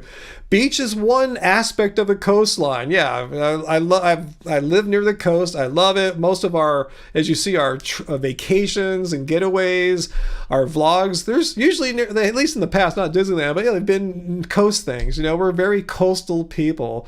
I like to integrate with the ocean in many ways. Sometimes it involves going to the beach, hiking, sometimes surfing. But yeah, I'm a very coastal person. I would feel a little weird living far inland or up in the mountains, say, which are beautiful areas. In the desert even. I think Palm Springs and all that is very beautiful, but I'm a coast dude. Okay, Aaron, I can pronounce it now. Which peck? Which peck? Am I getting it right there, Aaron? Hope I'm not decimating it too badly. Okay, live mercifully. You lived on the Big Island, Kona, on the Kona side, which I told you is the drier side. Definitely better weather on that side of the island. Yeah, the other side is super wet, super rainy, super gorgeous too, super jungle-y and tropical. While the Kona side, which I've never been, did a lot of research into it. Yeah, more dry, like California. Not as lush and green. Definitely doesn't look like a jungle, except for maybe there's a few odd little exceptions to that. Milo, there you are. You hate the cold. Well, you're in the right place then, huh? The Hawaiian rainforest is delicious. I have to admit, it looks so gorgeous on that Kona side. There's so many beautiful areas, especially once you go north of Kona as well. But south of there too, yeah. I've been tempted. I've seen some nice looking places in Hawaiian Paradise Park that look tempting, places north of Kona that look tempting. I'm still considering it, but I just don't know if I can get used to all that rain being from a drought-stricken area. What's that, Sarah? You used to hate the snow. Now you don't mind it. You like the cold, crisp weather for a minute. Yeah, another's BC, British Columbia, is rainy, but not that cold because the Pacific Ocean kind of moderates the temperature. Because the ocean doesn't freeze, so, you have a relative warm body of water, kind of keeping things temperate along the coast. That's why they still even say, like, British Columbia, like Vancouver, Victoria, is still considered a variation of a Mediterranean climate. But not that cold. Well, some people feel hot and some people feel cold. VLAM, you prefer VLAM. Some people prefer mountains. seems more varied in terms of animals and nature. Well, yeah, here in California, we got that all. We got mountains. We have mountains sometimes right coming out of the ocean. There's a desert right on the other side. There's so much diversity here. Foo, you going out? You going to bed tonight, Foo? If I didn't miss you already, thanks for being here. Now, Uncle, it's kind of living the dream, huh? I mean, yeah, we're not without our problems, but pretty much everywhere has its pluses and minuses, its great things and its problems. I can't think of any place anywhere in the world where it's just all pluses, right? There's always got to be some downsides. But all things considered, yeah, not too terrible of a place to be. And I'm grateful that my parents were born here and set up shop here, and I was born here too, you know? So yeah, if you want to shame me for all that VD, you're just a low person. But we all knew that anyway, right?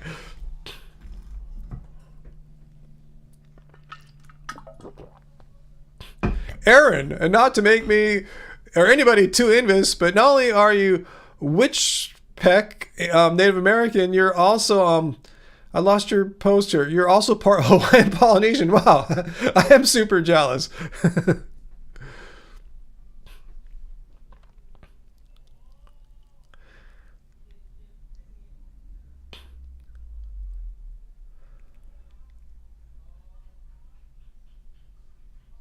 Oh, Sarah. So yeah, it does get hot because yeah, you're more inland there in Bend, Oregon. So yeah, we'll have melt your face of July here for sure. But AC and the river are saviors. Wow.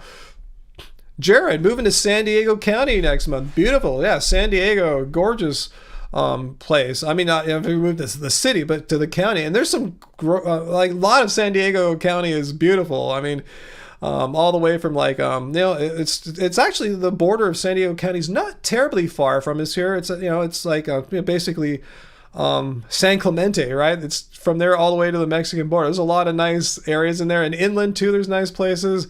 Where are you going to, if you don't mind sharing?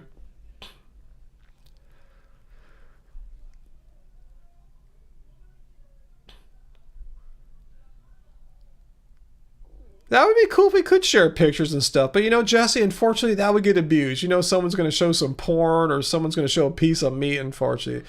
It'd be cool if I could if it would allow like a happy fam to share stuff, people like I trust. I know you guys aren't going to abuse it or anything like that. I wonder if YouTube is working on some kind of feature like that, because that would make a lot of sense. Uncle, yeah, points out, yeah, he lives along the coast like we do, but he actually lives in a part of the coast that gets even a nicer ocean breeze than we do here. And he says, I don't even have AC. Don't really need it. Yeah, unfortunately, we need it here where we're at. We're one of the warmer coastal areas. Just a combination of that. We're the 5th or 7th largest city in California, depends how you count. And the way that the angle we are facing the ocean, and the Palos Verdes Peninsula blocks a lot of the coastal breeze, so it can get quite hot here in the summer. VLAN, whatever weather you're getting now, let's enjoy it while you still can. Cool, I'm glad you're not having some horrific heat wave out there. Because, yeah, I remember you told us like last summer you were having some days where the humidity was so high, it was like dangerous, like almost deadly.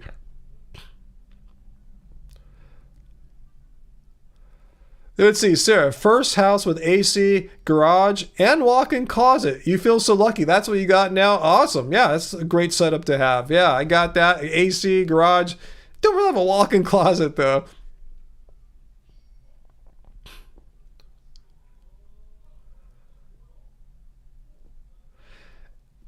AJ, anyone want to start and moderate an HHV Discord group with you? Whoa. If you want to get that started, that'd be cool.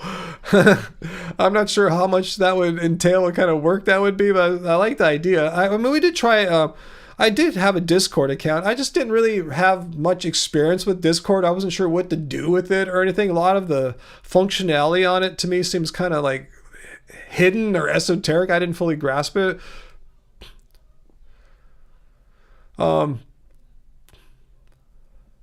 Okay, maybe, yeah, if you guys want to organize that, that'd be awesome.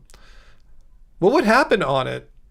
What would happen on what would it allow us to do that we couldn't do? Just let me know, because I wasn't sure, like, people would be able to talk to each other. Well, we can do that right now. Like, what other things, what other, like, functionality would it make like for provide so we can make our community funner or better? Just let us know. You're okay, AJ. You're like me. We're old, right? We're not supposed to be able to understand Discord. I think they designed it in such a way that you have to be like millennial or younger to be able to really get around on Discord. That's my theory. Okay, you can post pics on Discord. Okay. Sarah's like me. No Discord, only YouTube.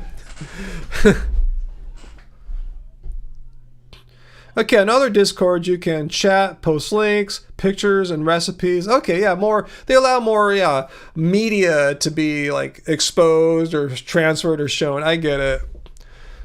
Yeah, Aaron, I am fully Gen X. Yeah, I was born the same year as Kurt Cobain.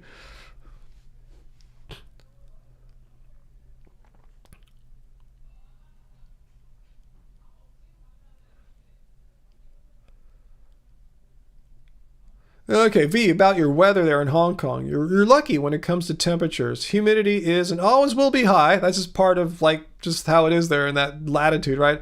Other parts of Asia have been ravaged recently. Yeah, I saw the headlines about those crazy heat waves.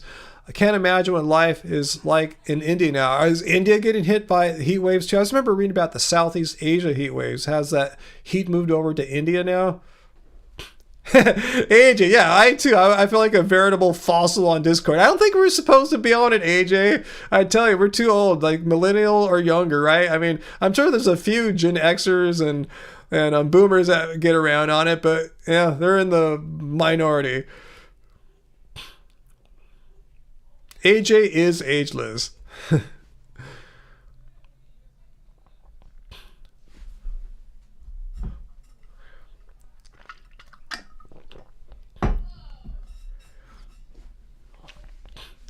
Yeah, I suspect most of you guys are millennial, you know. I mean, that's just the demographic on social media, online. A millennial and younger, I should say.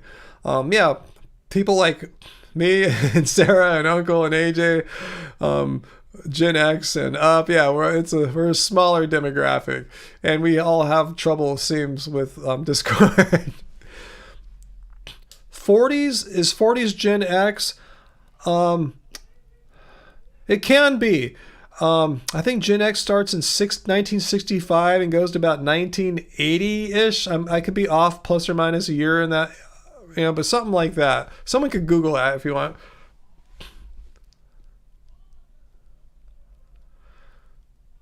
Yeah, okay, sorry. It wouldn't be an elder X or a baby X. Okay, Sarah's saying Generation X is on the young end, 44 to about 58 or 59. So yeah, I'm 56, squarely in Gen X. A slightly older Gen X, I guess. Allison, you're 25 and social media is exhausting for you. Totally. Okay, Gen X, I thought it started at 65. And yeah, 80, 81. Okay, 1981, Aaron, thank you. An 18-year cycle model. Dillo, you're a zillennial. I say, holding on to my mouth as under your youth as tightly as you can. A zillennial. I haven't heard that one before. Chris, today's your birthday? Happy birthday, Chris Murphy. Woohoo, Gen X. Actually, today is your B-Day, 49 today. Yeah, you're solidly square in the middle of Gen X. Happy Gen X birthday to you, Chris. Awesome. What comes after Gen Z? Before that or after? After that would be millennial, if you're talking about like what's the next older group than Gen Z. And alpha is okay, it depends when you're looking at time. The next generation younger than Gen Z, depends which way you're looking after or before. The next generation younger than Gen Z is, Generation Alpha. I think that name comes from, not that they're all watching Joe Rogan or Christian Tate or whatever that guy. They're, because of the first generation to grow up with fully digitally connected devices, internet, social media was already in place when they were born. Am I right on that?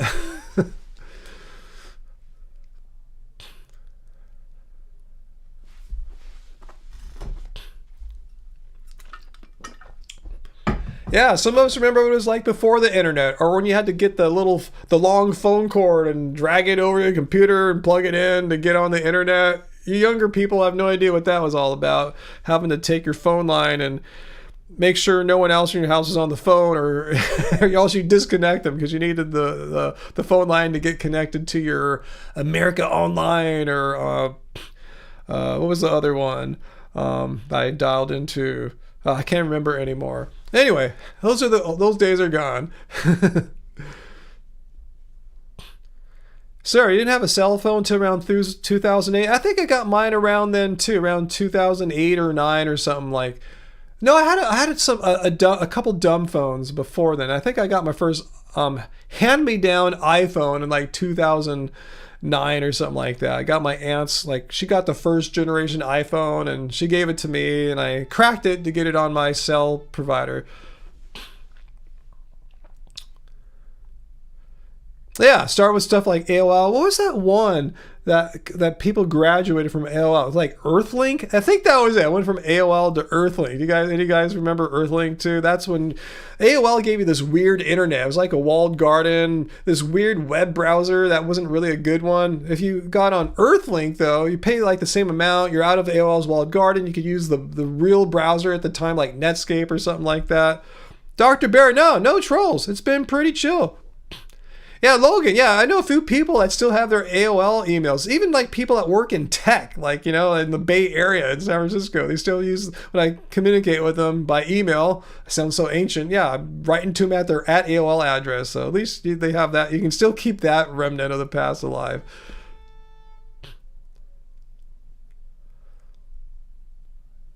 Yeah, AJ, yeah, that's it. Dial-up squeal. I can't even imitate that sound. It sounds like R2-D2 on crack, basically.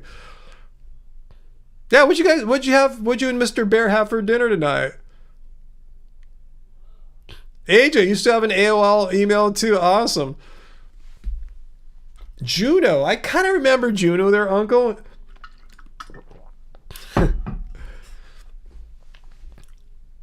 Yeah, it was painful. It took so long to connect on dial-up. And then once you're on, it's slow as hell. You guys have no idea how slow dial-up was. I remember when I finally got to use a real web browser, the downloads were so slow. I hit the button to like turn images off so the downloads would happen quicker. Like, what's going on the web without having graphics? You know, it's really lame. Yeah, Netscape Navigator, Mosaic, all that stuff, Devin. You know what's going on. VLAM, do I avoid fluoride? Dr. Greger has some new videos on it. Cool, I'm interested in what he says about that. Yeah, in a sense, I don't have like some kind of paranoia about fluoride, but I'm not a fan of fluoride. I feel like if I want to have fluoride, I will be the person who chooses when and how to have fluoride. I don't want my water company to decide for me because, hey, children need it for their teeth. Well, everyone, just kids don't drink water. If you guys have like kids or nephews and nieces, correct me if I'm wrong down there, but all the ones I see, all my nieces, I've never seen them drink water. They're drinking soda and sugary stuff all the time. I've never seen them drink water. So I think it's a stupid reason to say, oh, we put it in there for the children. No, you should put it in Coca-Cola and fizzy drinks if you want them to get the fluoride. They're not drinking water. But yeah, if I want fluoride, I'll use a fluoride toothpaste if I want, but I want to be the control of it. Maybe I'm a control freak. I just don't want some other people to decide these things for me. Just like I don't want Ron DeSantis to decide for me if I can eat a veggie burger or lab-grown burger.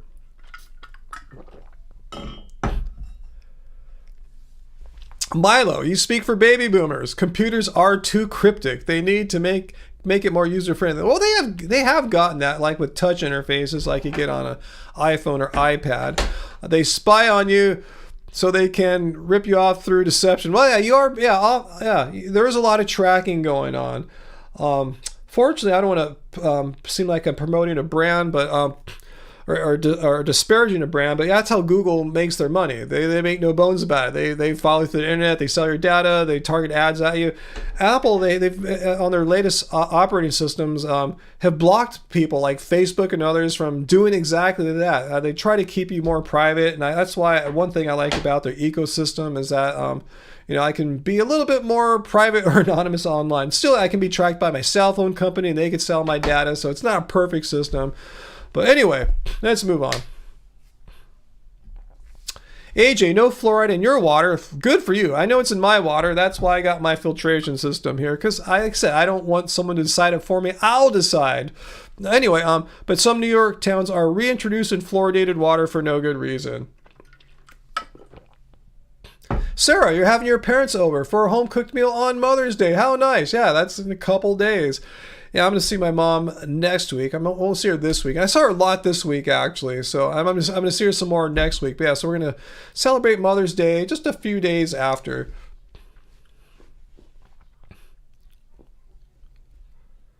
Let's see. VLAM says, new study says fluoride may be associated with lower intelligence, and it can't be ruled out that fluoride ingestion is a cognitive neural development hazard. Wow.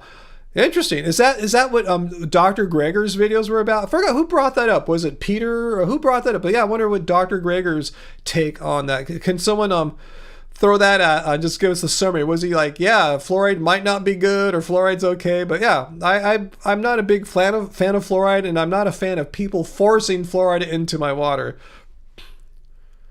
In fact, I'm sure a lot of things don't want fluoride. Like when you water your plants, do they really need the fluoride? Is the fluoride going to help our plants grow better? When I wash my clothes, does it really need to have fluoride in there? I'm saying, why are they putting fluoride in all the time? For the children's teeth, Then let them brush with the fluoride toothpaste.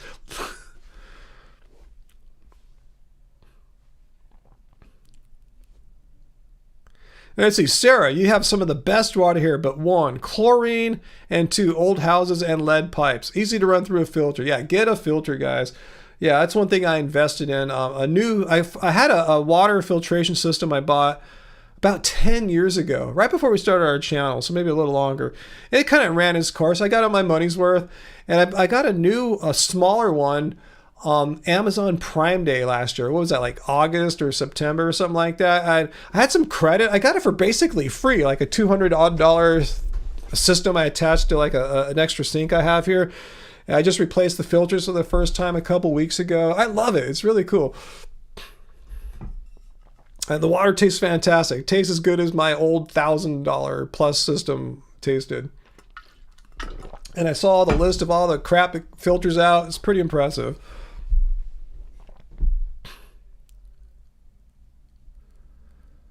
That's cool, sir. I'm glad you don't have fluoride in the water, but our dumb city thinks it's a smart idea to put fluoride in our water for all the children's teeth who are not drinking the water. Okay, VLAM's the one that brought that up. So the quote, you're the one that gave me that quote. The quote was what I remember in the video from Dr. Greger. Says his view on fluoride has changed, but he wants to see more evidence. Huh.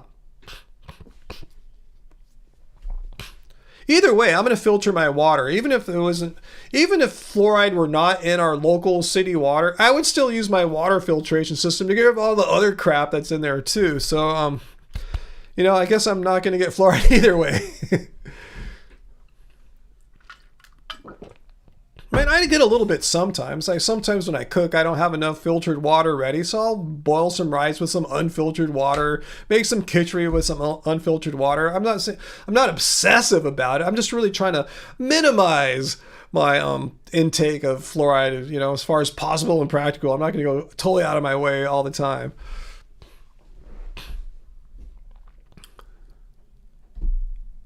Let's see, Dr. Bear says, I don't think the study Dr. Greger shared sounded very compelling. Not everyone can or does brush, and fluoride in the water can help ensure everyone gets a baseline cavity protection. That assumes people drink the water, though, Dr. Bear. Like I said, especially children. I don't see too many children drinking water. But you're right. I guess it can help on a population level. I see that point. If not everyone's drinking the water. A lot of people will still be drinking the unfiltered water, and therefore a certain baseline number will will get some protection from that.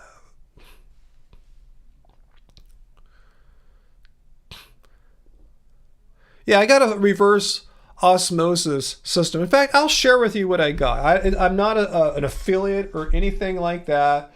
Let me just Google them for you, and you could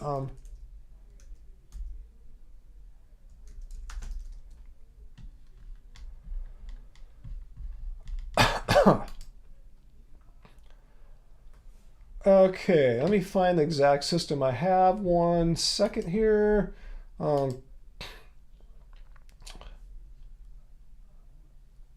Where is it?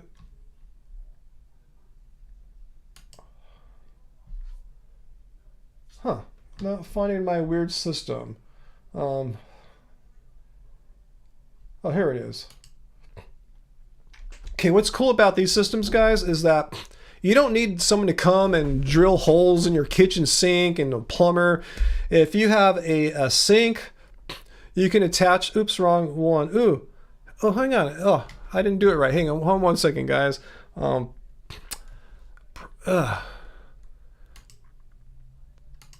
your cult leader forgot to add the web browser to my Streamlabs today. Here we go. Again, not sponsored. The site is Apex Water, not Apex. That's another water company. This is from freedrinkingwater.com.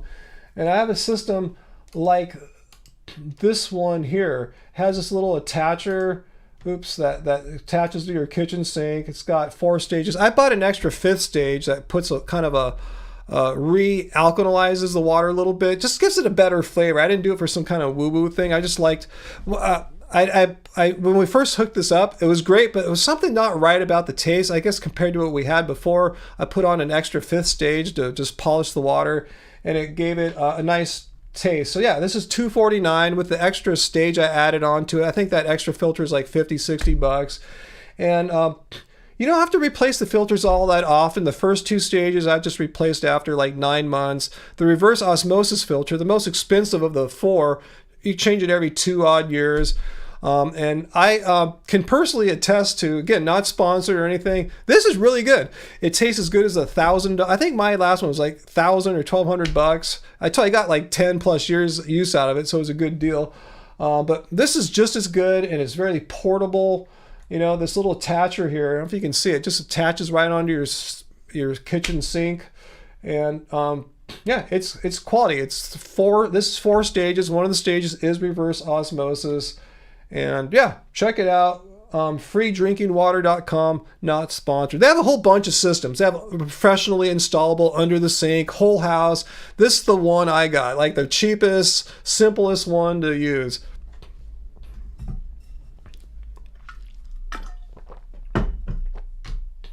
Again, I emphasize that was a free publicity for them, not sponsored or affiliated in any way. I just wanted to share with you what I got because did some research, I took a chance on it, and I'm extremely happy with it. I couldn't be more satisfied with it.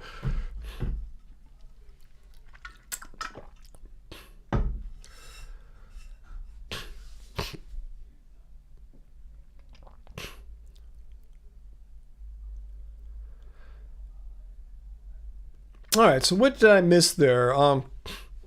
Dr. Bear, I mean, y'all, I have a PhD in math, Dr. Bear, not me, and have been drinking fluoridated water all your life. You're not worried if it's decreasing your IQ. And I don't want to spend a bunch of money filtering out. Well, it's more than just fluoride. Let me see if I can find the whole list of stuff it filters out here. Let me see here, 1 second. Here's it's more than just fluoride. Let me show you. It's way more than fluoride. Just check this out here, guys. You know, aluminum, asbestos, boron. I didn't know I removed chloramines. I thought you needed another filter for that. So I was surprised because that's what we have in our water system, not chlorine, but chloramine, which is related to. But anyway, look at all this stuff here. It's just way more. That's why I got it. I told you, even if we had no fluoride in our water here, I would still get it for all the other stuff it filters out. And if you're scientifically minded like I am, and Dr. Bear, you can get a little pin or a little meter that measures TDS, total dissolved solids, just to get a rough ballpark to see like what the reading is before and after. It might be like 60 or 100 or 150. You hook up one of these filters and it's down in like the teens or 20s or something like that. So you know it's indeed removing some stuff out of the water. So yeah, I'm not sure. I'm with you, Dr. Bear. I don't know what the truth is about studies that claim or people that claim that fluoride makes you dumber or is neurodegenerative or something like that. I don't know. I'm not sure. But I just like nice water. I like water that feels, or at least in my mind, I perceive it as clean and tasty. You get it too, Sarah. Yeah, totally, Ryan. Yeah, it's just for the everything. Just the nice, clean water after it. But yeah, that said, if you're not doing any of this stuff, you're probably fine too. I'm not saying you have to get rid of all that stuff or you're gonna die or something like that. Or you're gonna get a disease. You know, it's just a little thing. One of the few little luxuries I like to have, just to have some nice, good filtered water. Do those filter out any good things? Good question. I don't think so. I'm not sure what good things. I mean, if you're afraid of like your water lost some of the minerals, I add on another stage right here. Let me see if I can find this other product here. I took the one here on the right. Oops. The one here on the right is the one I got. This RC C-top, and then I got this fifth stage. I added a stage from this one here. Let me see what they call it here. Let me see which stage it is here. It just adds back in some more minerals into the water. So if you're afraid if you lost, I think that's saying when I got my original system, it seemed like it was just too clean, like something was kind of missing. So that's why I got this last stage that adds some minerals back in, and it just tastes better. Okay, Uncle, the recent study about fluoride was about developmental IQ, not about lowering adult IQ. So there's a great distinction there, Uncle. It's about developmental years and IQ. So yeah, Dr. Bear, you're probably fine. Your IQ is going to remain high. You'll still be able to do all your math and everything without any filtered water, most likely.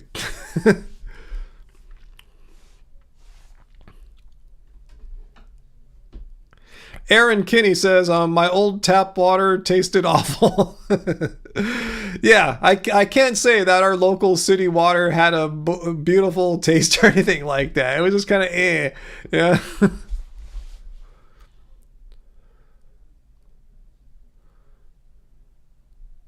AJ, you're not really worried about drinking tap water, but your town's water tastes really good. So that's a good plus. Yeah, in upstate New York, there you probably have some really great water sources, I'm guessing.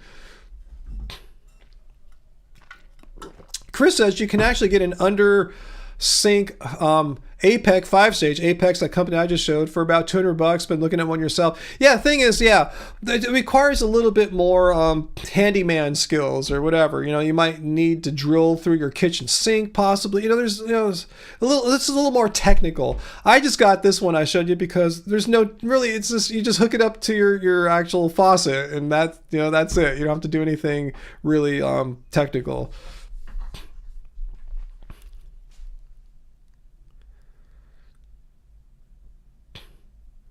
Parth, some of the women in your family noticed that their hair didn't fall out in India because of the water there? Interesting. Uncle, you get most of your minerals from food. Yeah, I'm just saying as far as the water goes, the added mineral stage I put on for my fifth stage just polishes it, gives it a nice flavor. And I'm not drinking it for the minerals or anything for my health. I just drinking it because it tastes better with that mineral adding stage. No, you're lucky. If you have good local water, some people do. I'm sure like in Hawaii, if I lived in the Big Island, I probably wouldn't need this stuff.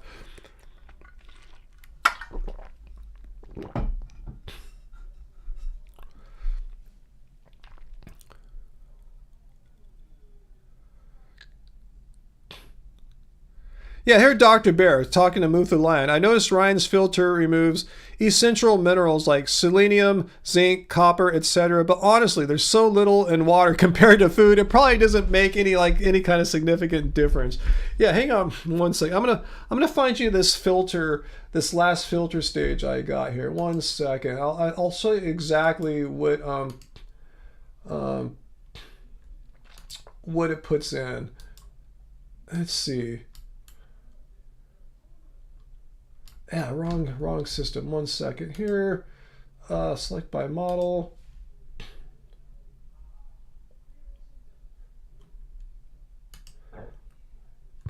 All right, here's my mineral stage here. This is the extra stage I bought separately.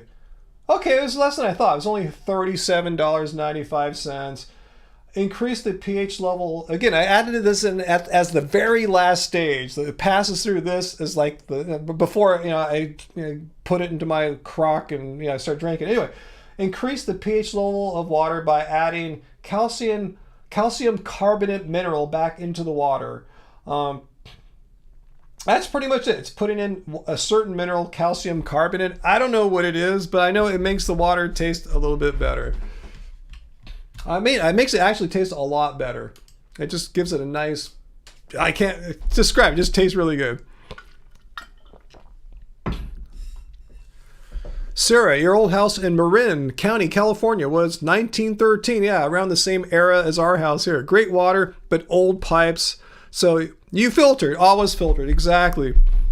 Like here about almost 20 years ago, we had a major repiping done in our house, an upgrade, but I can't say every last thing was changed. There might be some like joints or something. I don't know what these plumbing things are called, some connector pipes that didn't get replaced, but like the long runs, the old lead pipes are taken out, replaced by PVC.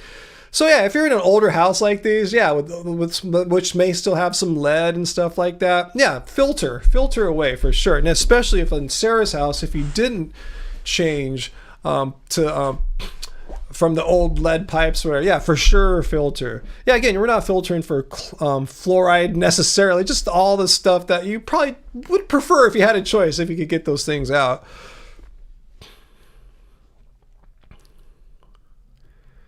Joseph Loden, you're waiting for the GOP to complain about Biden taking away not only gas stoves and fridges, but lead pipes. Let's see. Up here, Sarah, straight up tap water tastes literally like chlorine to you, even though it's technically the best water. It's interesting. I told you here in our area, it's not chlorine, it's chloramine, which is more tasteless than chlorine. You don't taste it or smell it as much. But I remember right after we got our water filter back in 2012 or whatever, we took a trip to Palm Springs. And I remember we took a bath in the hotel, or I guess it was a small motel or something like that. And I could really smell the chlorine. It smelled like a pool. It's like, whoa, this is gnarly, because I guess they use chlorine in Palm Springs. And we use, I told you, the more odorless, tasteless chloramine here in Long Beach. So there's a difference. I know what you mean. If you have a chlorinated water system from your city or whatever, you might be used to it because you smell it every day. But if you go away for a while, you can notice it.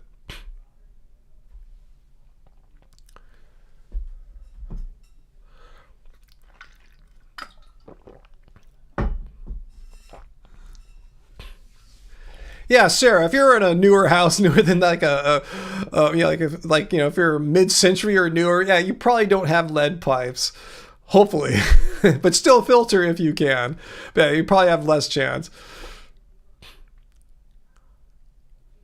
Mr. Bear and you, we're hoping to buy a house this year. This conversation definitely makes me want to test the tap water of the houses you visit. Yeah, learn about that. I'd say there's a few things. One thing you can do is first of all, wherever you're going to live at, see what the city puts in it. See if they put chlorine in. If that's something you're concerned about, you can smell it. One thing you can do too, Dr. Bear, is I told you, go and find a little tool on Amazon. I don't know what you call it. It's a little device that measures TDS, total dissolved solids. You just fill up a glass of water, put the little device in there. It looks like a pin, like a writing pin. You put it in there and you look at the LED readout and it tells you the number. And you can learn what that number means. Like, is it a high number or low number? I'm not going to educate you on that because I'm not an expert on it, but you can do some little research on that. And then you can kind of get a feel for each house that you go to, see how much stuff's in the water. I mean, not all of it is necessarily bad, but usually the higher the number is not as good as lower numbers, generally speaking. Milo, a lot of you guys on the windward side of the Big Island, you're not hooked up to a state or city water. A lot of places that just doesn't exist. You guys get your water from rain catchment systems, which sounds really interesting. From there, Milo, How's it work out for drinking rain catchment water? I know you can't drink it right off the bat. Do you get some kind of filtration system? Yeah, what's that last step from getting that water into your mouth, into your body? I guess you don't have to worry about cleaning it all that much if it's going into like a toilet or something like that. But how does it work as far as like getting it to drink it? Or how about actually into your kitchen sink, like to wash vegetables and stuff? Is it safe for that? I'm kind of curious, Milo. Share with us how that works out. It's not even barrels, AJ. It looks like those old, like, you know, above ground swimming pools, you know, that are round, you know, like a round, it's like one of those things, but it's covered. That's basically what a rain catchment looks like. And they can be pretty big too.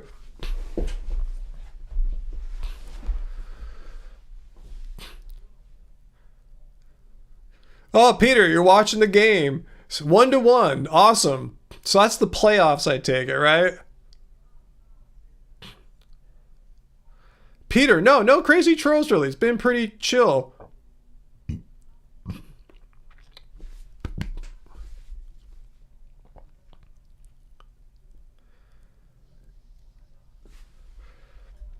Yeah, you guys talking about like in your cars? Yeah, that's when I'll typically put on some kind of podcast or something too when I'm on a longer trip by myself. Like when I go visit my mom or something like that.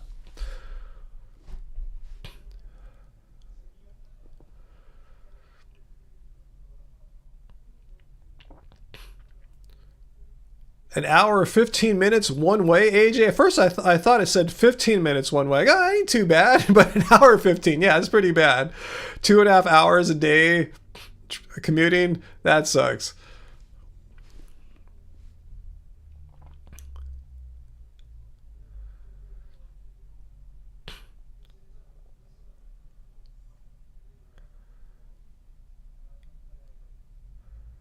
Oh, Sarah, I know all about the Cruel World Festival. It's like a flashback into the 80s and 90s. Like Duran Duran is headlining it. And they're awesome. I love Duran Duran, but there's a lot of more kind of gothy bands playing at that. Yeah, we went to a version of that when it first started. We got some free tickets from the promoters to go check it out and report about it. We saw The Cure. It was cool. But yeah, it's just too people-y for me. You guys know I don't like large crowds and stuff like that. That's one thing I really don't like about Disneyland. But yeah, but anyway, yeah, I doubt we'll go to something like that. It's so far too. The Rose Bowl is literally like on the opposite side of LA from us, and it's not like there's a direct freeway. You have to. It's weird to get from our area to Pasadena. Weird routes or a lot of street driving in between. So for those reasons, we're probably not going to go.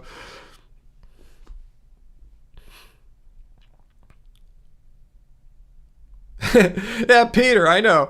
Imagine if you were a carnivore, you just ate meat all the time, nothing. If you're a true 100% carnivore, every meal, every day, meat. Wow, what kind of life is that?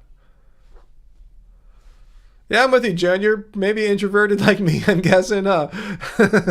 Just not a big fan of big crowds. I mean, sometimes there's just no way around it. You know, like some of our favorite K-pop bands are going on tour this year.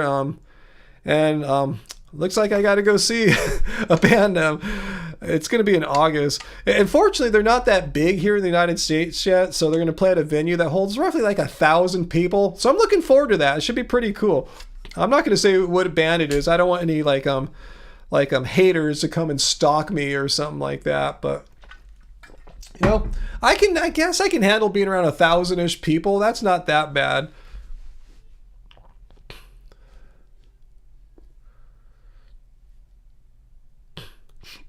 No, AJ. So you worked as a New York State Department of Labor UI rep. The office was 60 miles from your house, and you weren't allowed to telecommute. This is pre-pandemic, but after you left, they allowed telecommuting. Wow. Yeah, that's changed a lot, huh? After COVID, how telecommuting is so much more mainstream and normal now. Peter, oh yeah, you know, Angie and I used to go to tons of vegan festivals, like too many, so much that I was just like getting like I'm too busy. I'm saying, hey, we can't do all this stuff all the time. But yeah, since COVID, no, we haven't gone to any, to be honest with you. No one's asked us, really. That's part of it too. I mean, no one's officially said, hey, you should come and speak or do something, as we've done. That's why we usually went to vegan festivals in the past. We were there as part of the event in some way or another. Is it wrong to buy from ticket scalpers? But even like the first source of like Ticketmaster here in the United States, Live Nation, they're scalping anyway. They buy tickets from their customers. Like they sell you the tickets at these high prices and they buy them back to resell them, and they get their service fees a second time. So there's no real ethical ticket sellers anymore. It's so I don't know how unethical ticket scalping is compared to the primary sellers anymore.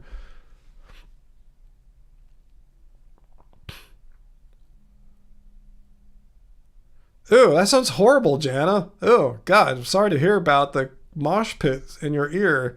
Ugh.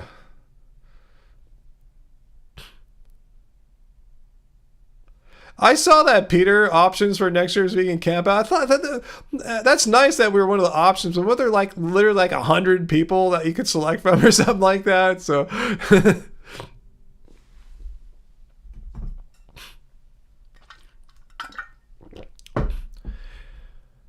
Yeah, bots will snatch up the tickets too. Buying tickets is completely horrible. I'm just hoping the band I want to go see this August are so off the radar. Like, most American scalpers would have never heard of this band. Hopefully it'll be, and the band doesn't have a lot of hype, but they're pretty popular in Korea. But there's just the fact that they're playing a 1,000-seat venue in LA is like awesome.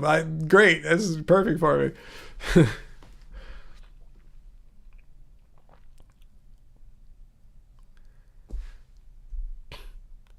Okay, Milo, talking about your water catchment system. You use extremely small quantities of chlorine and then you filter it. Okay, something like that. That's what I kind of figured.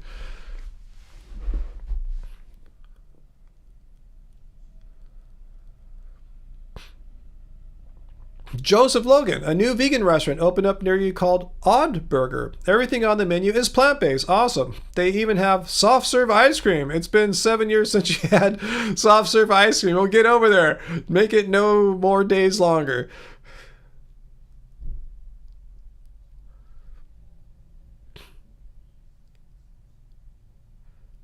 Dr. Bear, that's funny. You think about all the time and money you could have saved telecommuting, and you never saw the public face to face anyway. Yeah, you could if you're talking to people, you could talk to them from home or wherever.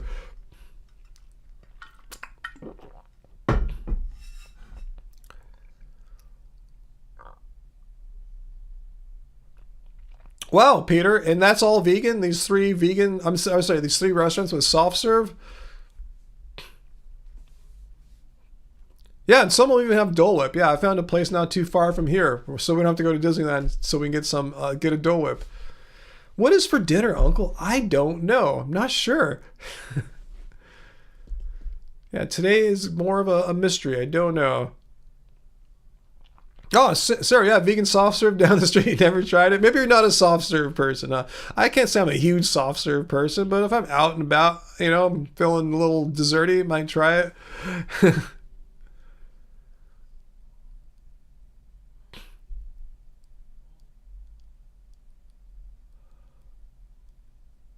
Okay, at least they have some vegan ice cream for you. Yeah, that's all I was wondering. Yeah.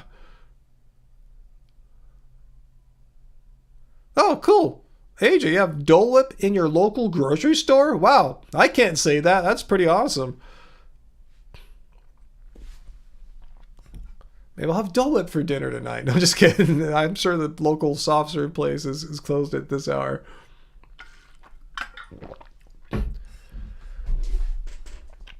So any questions for me? I've kept you guys on a long time, 2 hours, plus the additional time from earlier when we did the video premiere of Governor DeSantis banning lab-grown meat.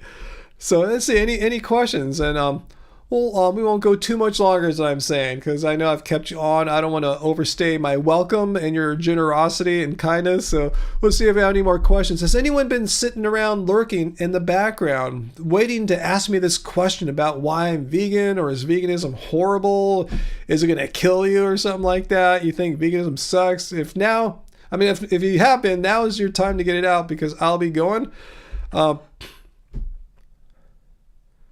Yeah, and Peter, keep sending me the video ideas. I will definitely check my Instagram inbox and see what you've sent me. And if you have some new stuff to send me, Peter, yeah, please do. I just found this banning lab-grown meat story on my own, so I had to respond to that. I was just like right up my alley. Yeah, Sarah, there's baseball playoffs happening right now too, right? I know there's an NBA playoff game tonight. I should check out a little bit of that maybe. The team that beat the Lakers, the team that sent the Lakers packing, they're getting their butts kicked. So I'm totally sorry any Divers Nuggets fans out there. I'm sorry, but I'm enjoying watching them suffer a little bit now after they made my team suffer so much. for several years now, they eliminated the Lakers from the playoffs. So we'll see how it goes tonight. Jessica, you fell asleep? Was I that boring tonight? Let's see, VLAM, is it vegan to promote Peter Singer who's not vegan? You know, VLAM, good question. I really don't know much about Peter Singer and what he's done in relation to the history of veganism or anything like that. I don't know, so I can't answer that question for you. I'd be completely ignorant. I need to know more about who he is and what he does. I know that I've heard the name obviously mentioned many times throughout my time on vegan YouTube, but I have to say I'm very ignorant about anything about him.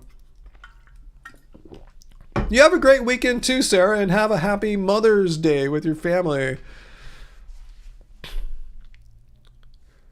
You sent me a video of a guy eats 36 eggs a day. Ugh.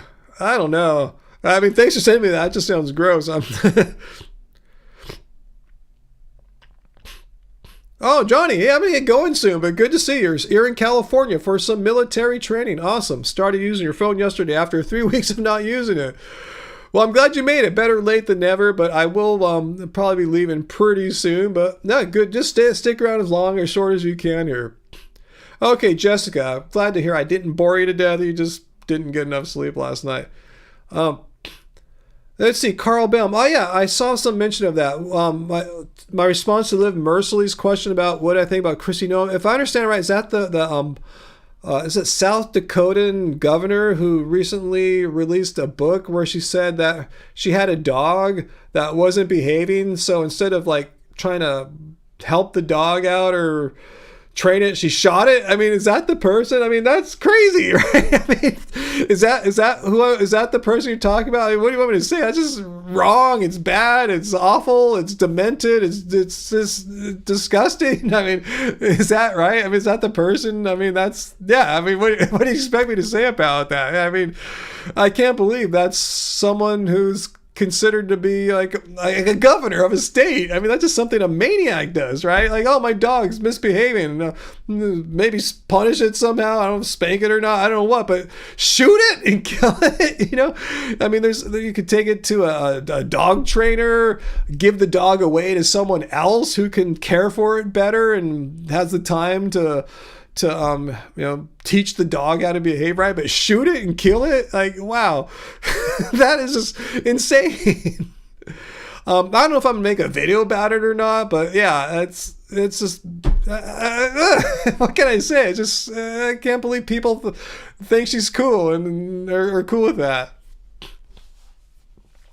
Liv Merciless, yeah, that's her. The only good thing about it is that it gives vegans a chance to show the cognitive dissonance and all the people who are outraged, but basically kind of do the same thing every day by supporting animal cruelty in other ways, like paying people to slaughter animals for them. Yeah.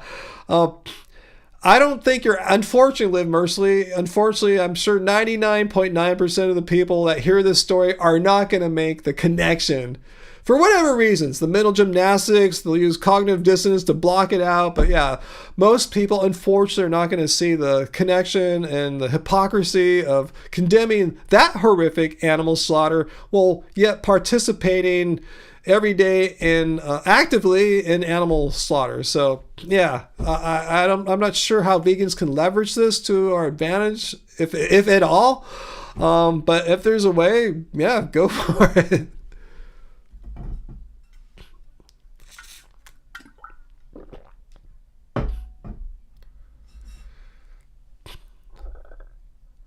Peter, what was that guy's cholesterol that ate the 36 eggs a day? Was it 800, or is that just the number you typed in there? The cholesterol is just, he thinks, he said, that's the word thinks. He thinks cholesterol is just great for you. You should raise it to the roof. I see. So he's saying, if you're worried about cholesterol, don't worry about cholesterol. Ignore what, like, say, cardiologists and groups of heart professionals say about cholesterol. Don't listen to them. Those guys with PhDs and medical degrees and researchers and epidemiologists, don't listen to them, what they say about heart health and cholesterol. They don't know what they're talking about. Listen to me, some guy on YouTube doing this wacky experiment. Listen to me. I'm more knowledgeable than these organizations of heart health professionals. Yeah, that makes zero sense, huh?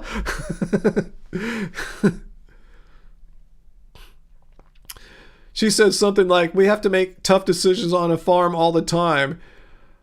Well, it's a dog. It's not like the dog was like injured or needed to be put out of its misery or something like that. It was a dog that wasn't behaving in the way she wanted, right? So, the punishment for that isn't to kill it. I mean, yeah, Booth Line, there's a lot of dog lovers out there. She's done. I mean, and then she's not apologizing. She's doubling down, saying it's cool. It's what we do on farms. If you have farms, you shoot puppies sometimes, right? That's what happens on farms.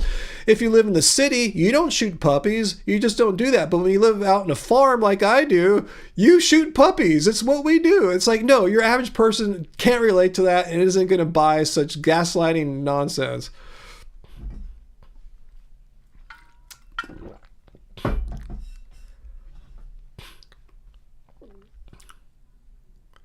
Yeah, Dr. Bear, your parents live on a farm and they have never shot a puppy. So I'm saying such bullshit, such gaslighting.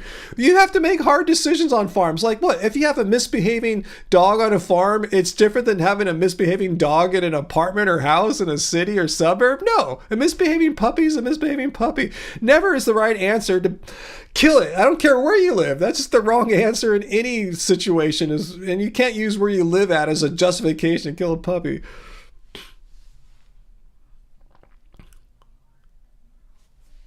Carl, you couldn't believe it was true at first. You thought it was an SNL skit. I bet you $100. There's going to be something on SNL tomorrow night about that, right? Like, how couldn't they resist that? I mean, something as horribly zany and horrific as that is just like, fodder, for comedians, late night comedians. Yeah, she lied about meeting Kim Jong-un. When it was shown that she never met him, she just said, I've met a lot of world leaders and I don't talk about what I said with them. Well, you just said you met him, like, and you didn't, Anyway, yeah, it's funny how people don't own up to their false statements. Say, yeah, I made a mistake. I thought I met him. I recalled it wrong. I didn't. No, just lying and gaslighting. It's so unnecessary lies. Everyone knows that these are lies, and it's frustrating. It's frustrating seeing such lying is normalized now on modern culture. You see leaders, politicians doing it so blatantly. At least before in the past, if politicians lied, they would try their best to hide that lie, disguise that lie. Now it's just like, nope. It's just so out in the open.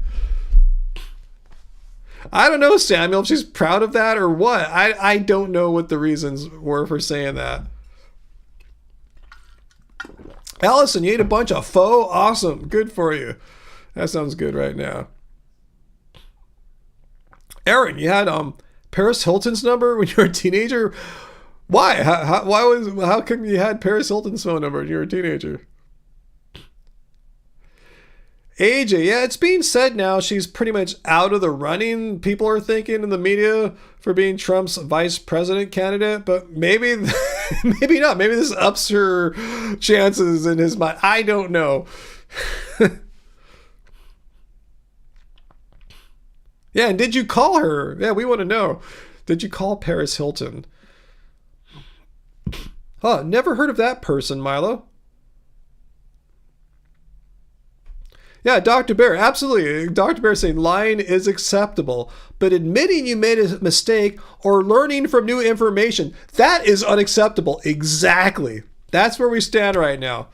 Yeah, admitting you made a mistake or learning from new information, no, you can't do that. You think Uncle even too out there for him? I don't know. Well, I don't understand anymore where normalcy and far out are anymore, Uncle. I really don't know. Things are just so crazy now. I don't know.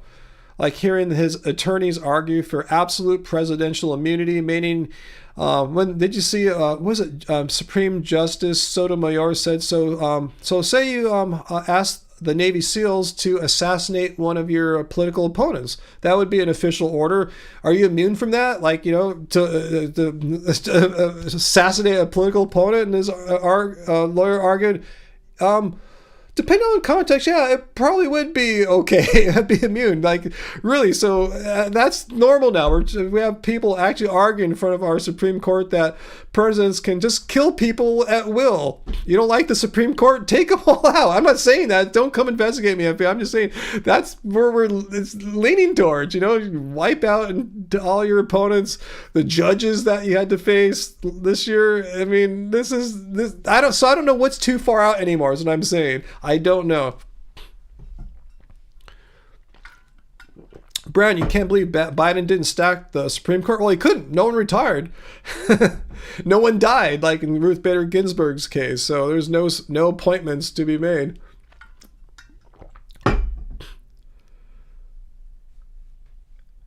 Yeah, that's a good point, VLAM. Yeah, sadly, politics is full of psychopaths. Seems like more now than ever before.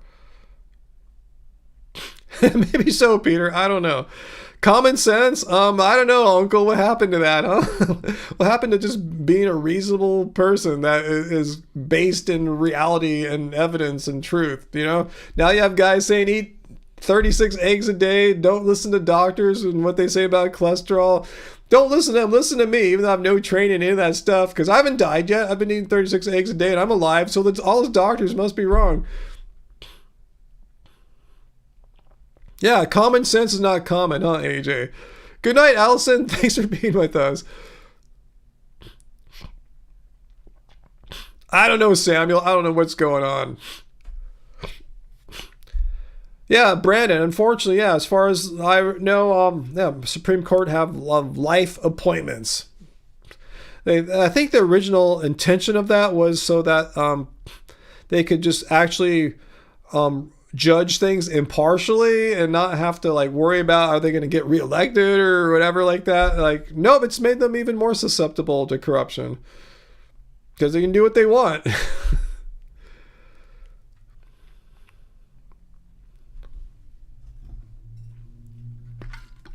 Well, that would be good, Fritz, huh? If we could put brain counts on people in government and spot sociopaths. What would happen then? Once they're spotted as a sociopath, would they be elevated up or taken out? You know, it's like, oh, you're a sociopath. One of us. Welcome to the club.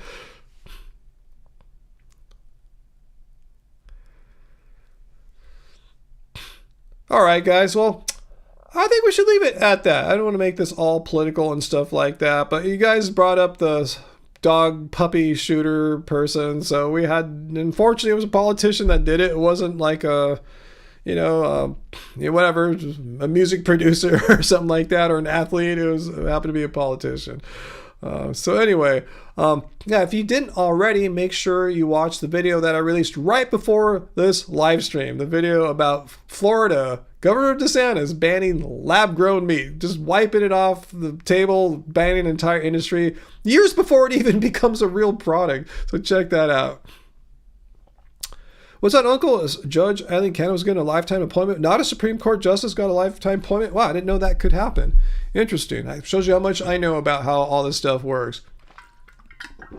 But anyway, as far as next week goes, I plan to make a regular one of my talking head videos about some topic, maybe something Peter sent me. We'll see. And again, Peter, if you see some more stuff, some more interesting videos or stories, and how about that person that you mentioned? I didn't recognize her name at the beginning of this live stream. You said some lady person was no longer vegan. So if you have a video of that, forward that my way too, Peter. Keep sending me stuff. I like to have a lot of different options, because certain kind of stories I think I'm really good at responding to, and those are the ones I try to choose. They're not always the most popular topics. I'm not going for clicks and views or anything like that. I mean, I like to get views and clicks, but that's not my motivation. But I try to respond to things I think I have something good to say. I can use my critical thinking skills and really produce a well thought out video. So yeah, keep sending me stuff, Peter. Like I said, I can't use all of them, but some of them I see. Yes, I got to do that one immediately. So please send me your stuff. Cool. Hey, thanks for staying with me, guys. 2 hours, 20 minutes plus the 10 minutes before that. So like a 2.5 hour evening with you guys. So thanks for spending your Friday nights or Saturday mornings, in some of your guys' cases, with me. Much appreciate that. And I'm glad you got to chat with Angie a little bit when this live stream got started.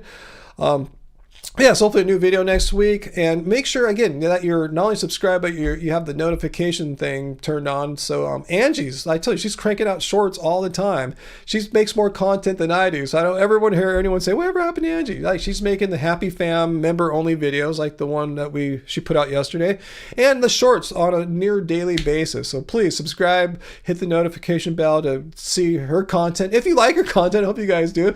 So and then you get my notifications too if you're more of a Ryan person or anything like that. But yeah, her content's awesome, and you see more like of the food side and the lifestyle side, and I do the more responding to weird stuff side. So you get the big picture, a broad spectrum of vegan content if you follow us both, guys. So thanks so much. Thanks to all our Happy Fam. Thanks tonight for the super chat tips from Peter, Harley Tin Man Adonis, Sprinkle, and AJ Vegan. Thanks so much. And best wishes to everyone out there. Hope you guys have a good week, and if you're going to celebrate Mother's Day, have fun on Mother's Day, and I will see you guys next Friday with another live stream. So until then, remember guys, it doesn't suck being vegan. Much love to everyone. Appreciate y'all. I will see you all soon. Bye bye, guys.